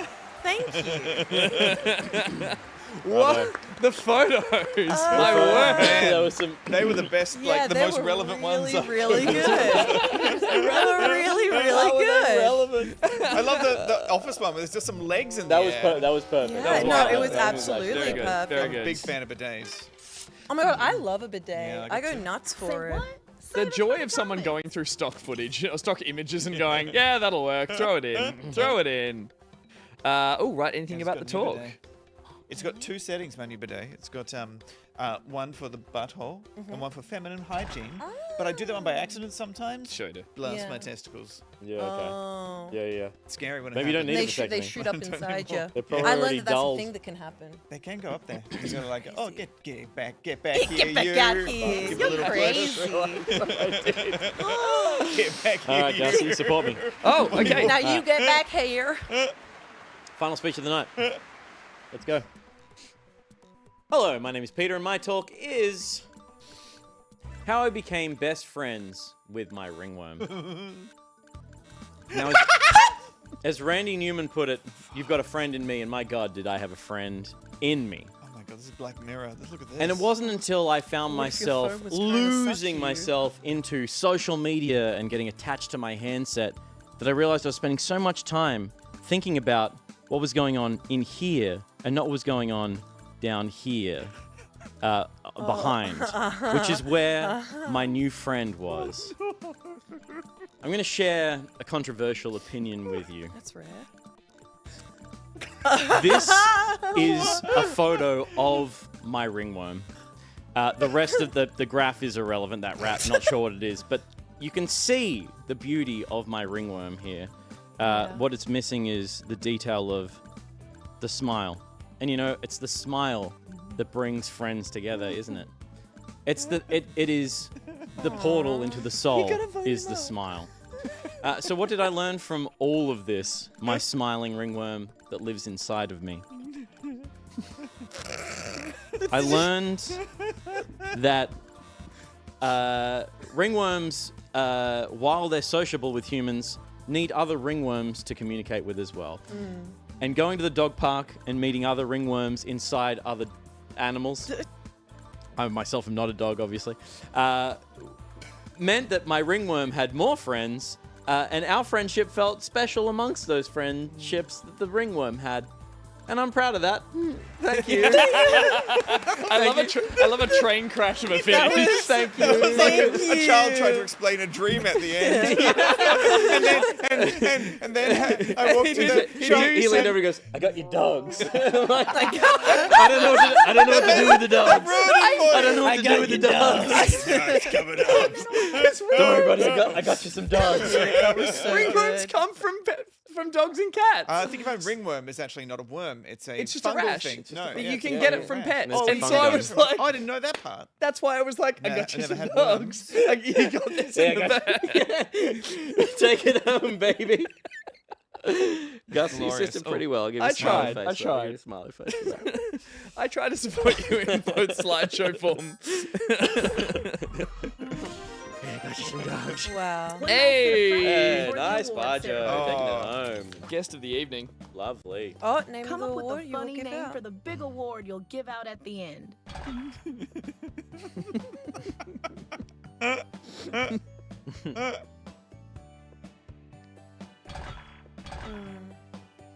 Oh, so there's still time for... Because these are worth 75,000 points or something. I think so, yeah. I want to rewind Oh, and they? take us back to Who's these voting amazing these? speeches. I don't know. Take us back. The audience? That's not the ball, should be. I like the balls bit.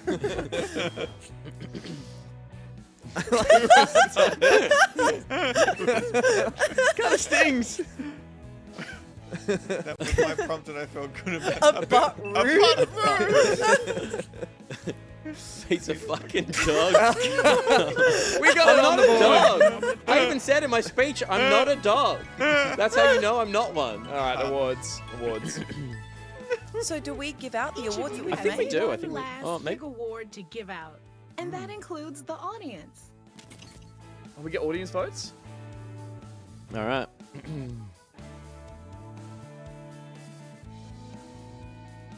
Oh, this is beautiful. It's kind of the same as like And now, giving a at compliment at the last, end. It is, very yeah. serious This is the theme and for the night. important prizes. It was a More friendly heartfelt. episode. Oh my Cum god. award. Ah, Oh, he's of gonna win the cum course, award. the cum award. Oh, I got the cum award. I got you some dogs award.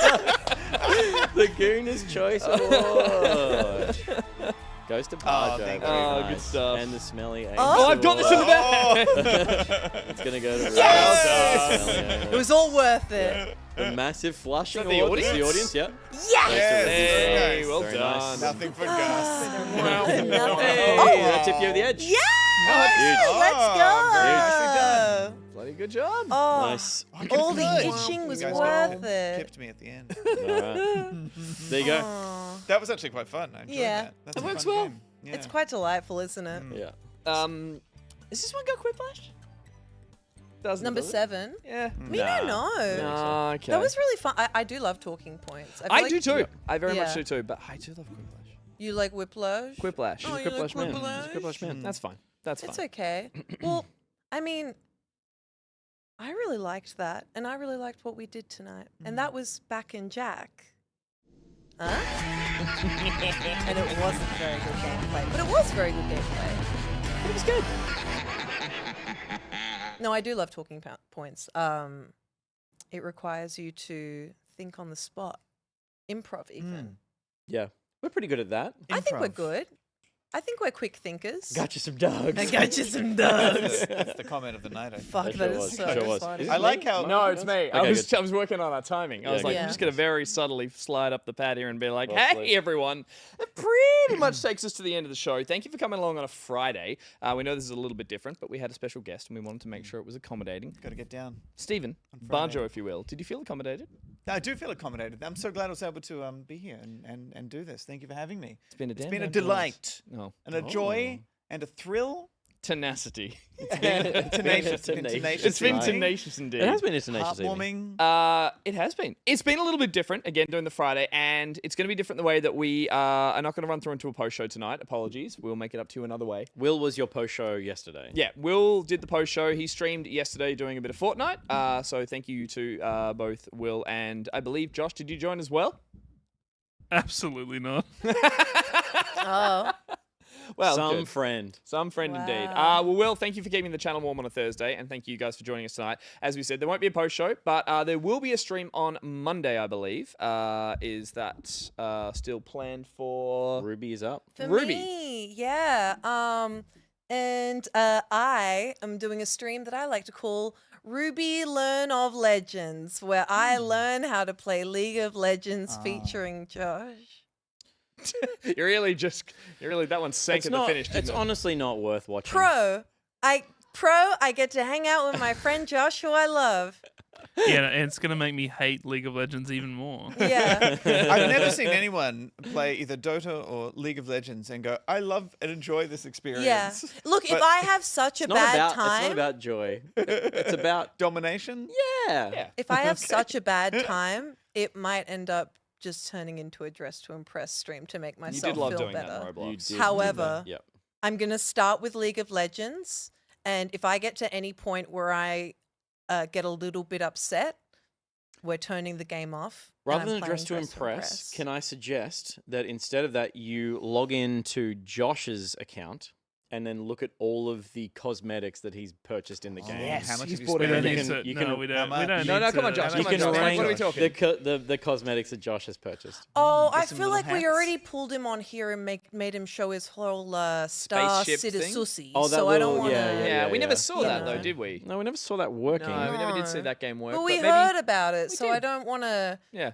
I don't think we need to know all the things that Josh spends his money on. Just the one big funny thing. Yeah, absolutely. And that's League of Legends, so I will be having a look at those cosmetics. That will be Yeah. happening on Monday. Mm-hmm. In the meantime, as I said, no post show, but if you do want to get yourself access to a bunch of exclusive things, including the playback, which is coming out next week, there'll be a new one of those, but the full record of the playback is available now for you if you're at the gold tier and above on Patreon. So you can head over there and get the full 2-hour content or just under that, I think. We played Fears to Fathom Woodbury Getaway. You played a horror game? Getaway, yep. Some Yep. good jump scares in there. They're not all going to make the final cut, which will be going up next week. So do make sure you head over there and watch that. I reckon the part where we talk about John Mayer and Nora Jones isn't in the final It cut. isn't. Oh, why not? Look, it wasn't gold. We're going to keep But some it material. was silver.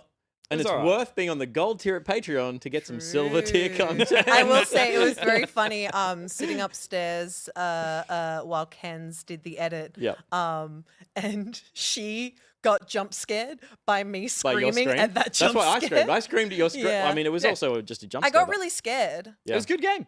Yeah. It was fun. Yeah. The playback will be going live next week. There's also a bunch of extra content you can get access to as well. At least 5 to 10 pieces of bonus content being put on the Patreon each month. Things like the quarterly town hall access. One of those is coming up very shortly. If you want to get gonged by Peter, get part of the town hall. There's also the Pocketeer Discord role. Gives you priority selection for community game night streams. We have one of those coming up shortly as well. We've got to organise that to do one that was promised as of last year. And it does get you access to the bonus episode of Pocket Buds every week. Ruby, there is a bonus episode, but there's also the main episode. Can you tell us a little bit about what people can expect? Yeah, so that came out today, which felt really weird. Very used to the show coming out after. But yeah, it's Astrobot. I got the chance to have a chat with my good friend Leah Williams, who is a writer for Games Hub and former writer for Kotaku Australia. Also reviewed Astrobot on Games Hub, gave it a 5 out of 5. And we had a good old chat about how much we both really enjoyed that game.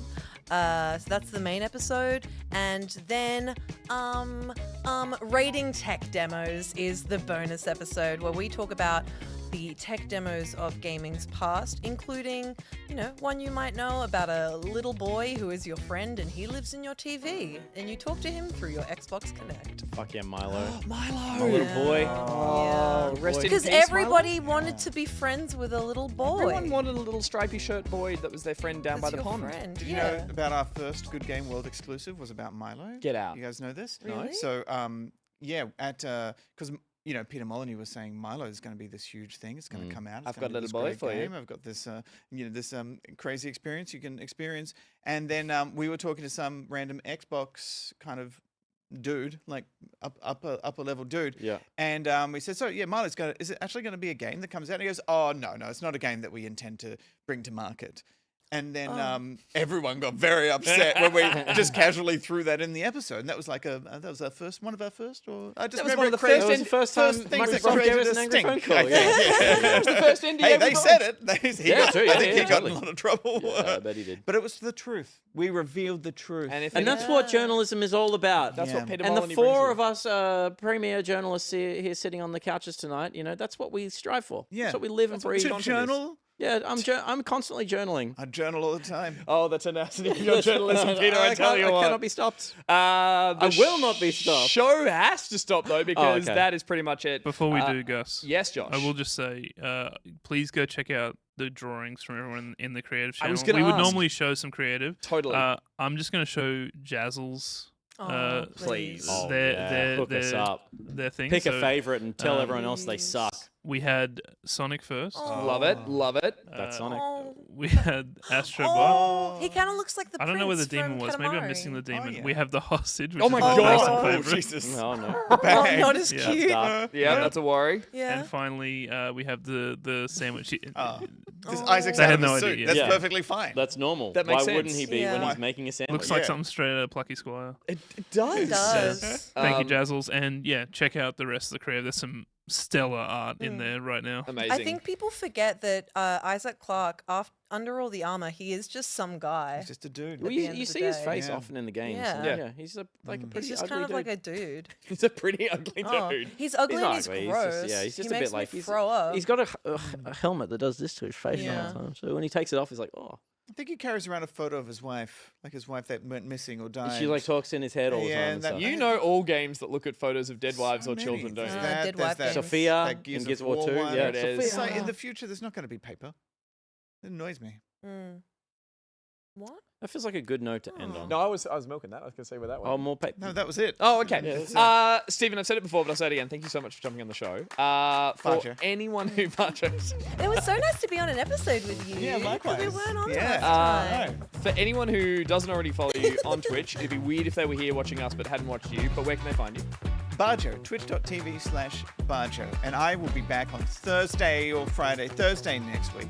I'm staying here for a few days in Sydney to live up the Sydney life. So I'll be back next week. Nice. Amazing. What is the Sydney life? Yeah. Let's talk about it after the show. Yeah, we'll do that. $50 cab rides from the airport. There it is. Outrageous. Or like a Unbelievable. $15 train, which is crazy. Yeah, you want to go to That's Walleye public Creek, mate? transport, That'll I'm way too cost you. famous. We're going Yeah, to complain and crazy. continue doing that. I know you can get to Walleye Creek. That's cheap. Yeah. Okay. Well, we'll keep complaining about that. Thank you, everyone, for watching the show tonight. And a massive thank you to everyone who does support us over on Patreon. It's how we get the lights on here. If you're not supporting the show over on Patreon and you can't, that is okay. But please make sure you can share this show or any of our socials over at backpocket.gg with your friends, with your family, people who Every might minute, enjoy shooting another in on patron this. leaves. The lights go off. That's how we do it, folks. And that That was fun me. is- I just unsubscribed. Son of a bitch. As I said, you can go check out the socials, everything else we're doing over there. In the meantime, we'll be back next week. I'm not going to be on the show, but you guys are running the show next week. Have fun with that. Absolutely, yeah. It's going to be good fun. It will be. For those of the girl tier and above, we won't be doing a post show, but we'll think of something to make up for it later on. I'm so sorry about that. It's a really low note to end it on. Let's bring the energy back up and say goodbye to everyone. That's the end of the show. Peter, say goodbye. Bye. Ruby, say goodbye. Are we still talking about sucking dick? Oh, wasn't on the show. And Bajo, say goodbye. Goodbye, I don't smell. Guys upstairs, you want to say goodbye? Let's get out of here, everyone. Let's back it out. Goodbye. Bye.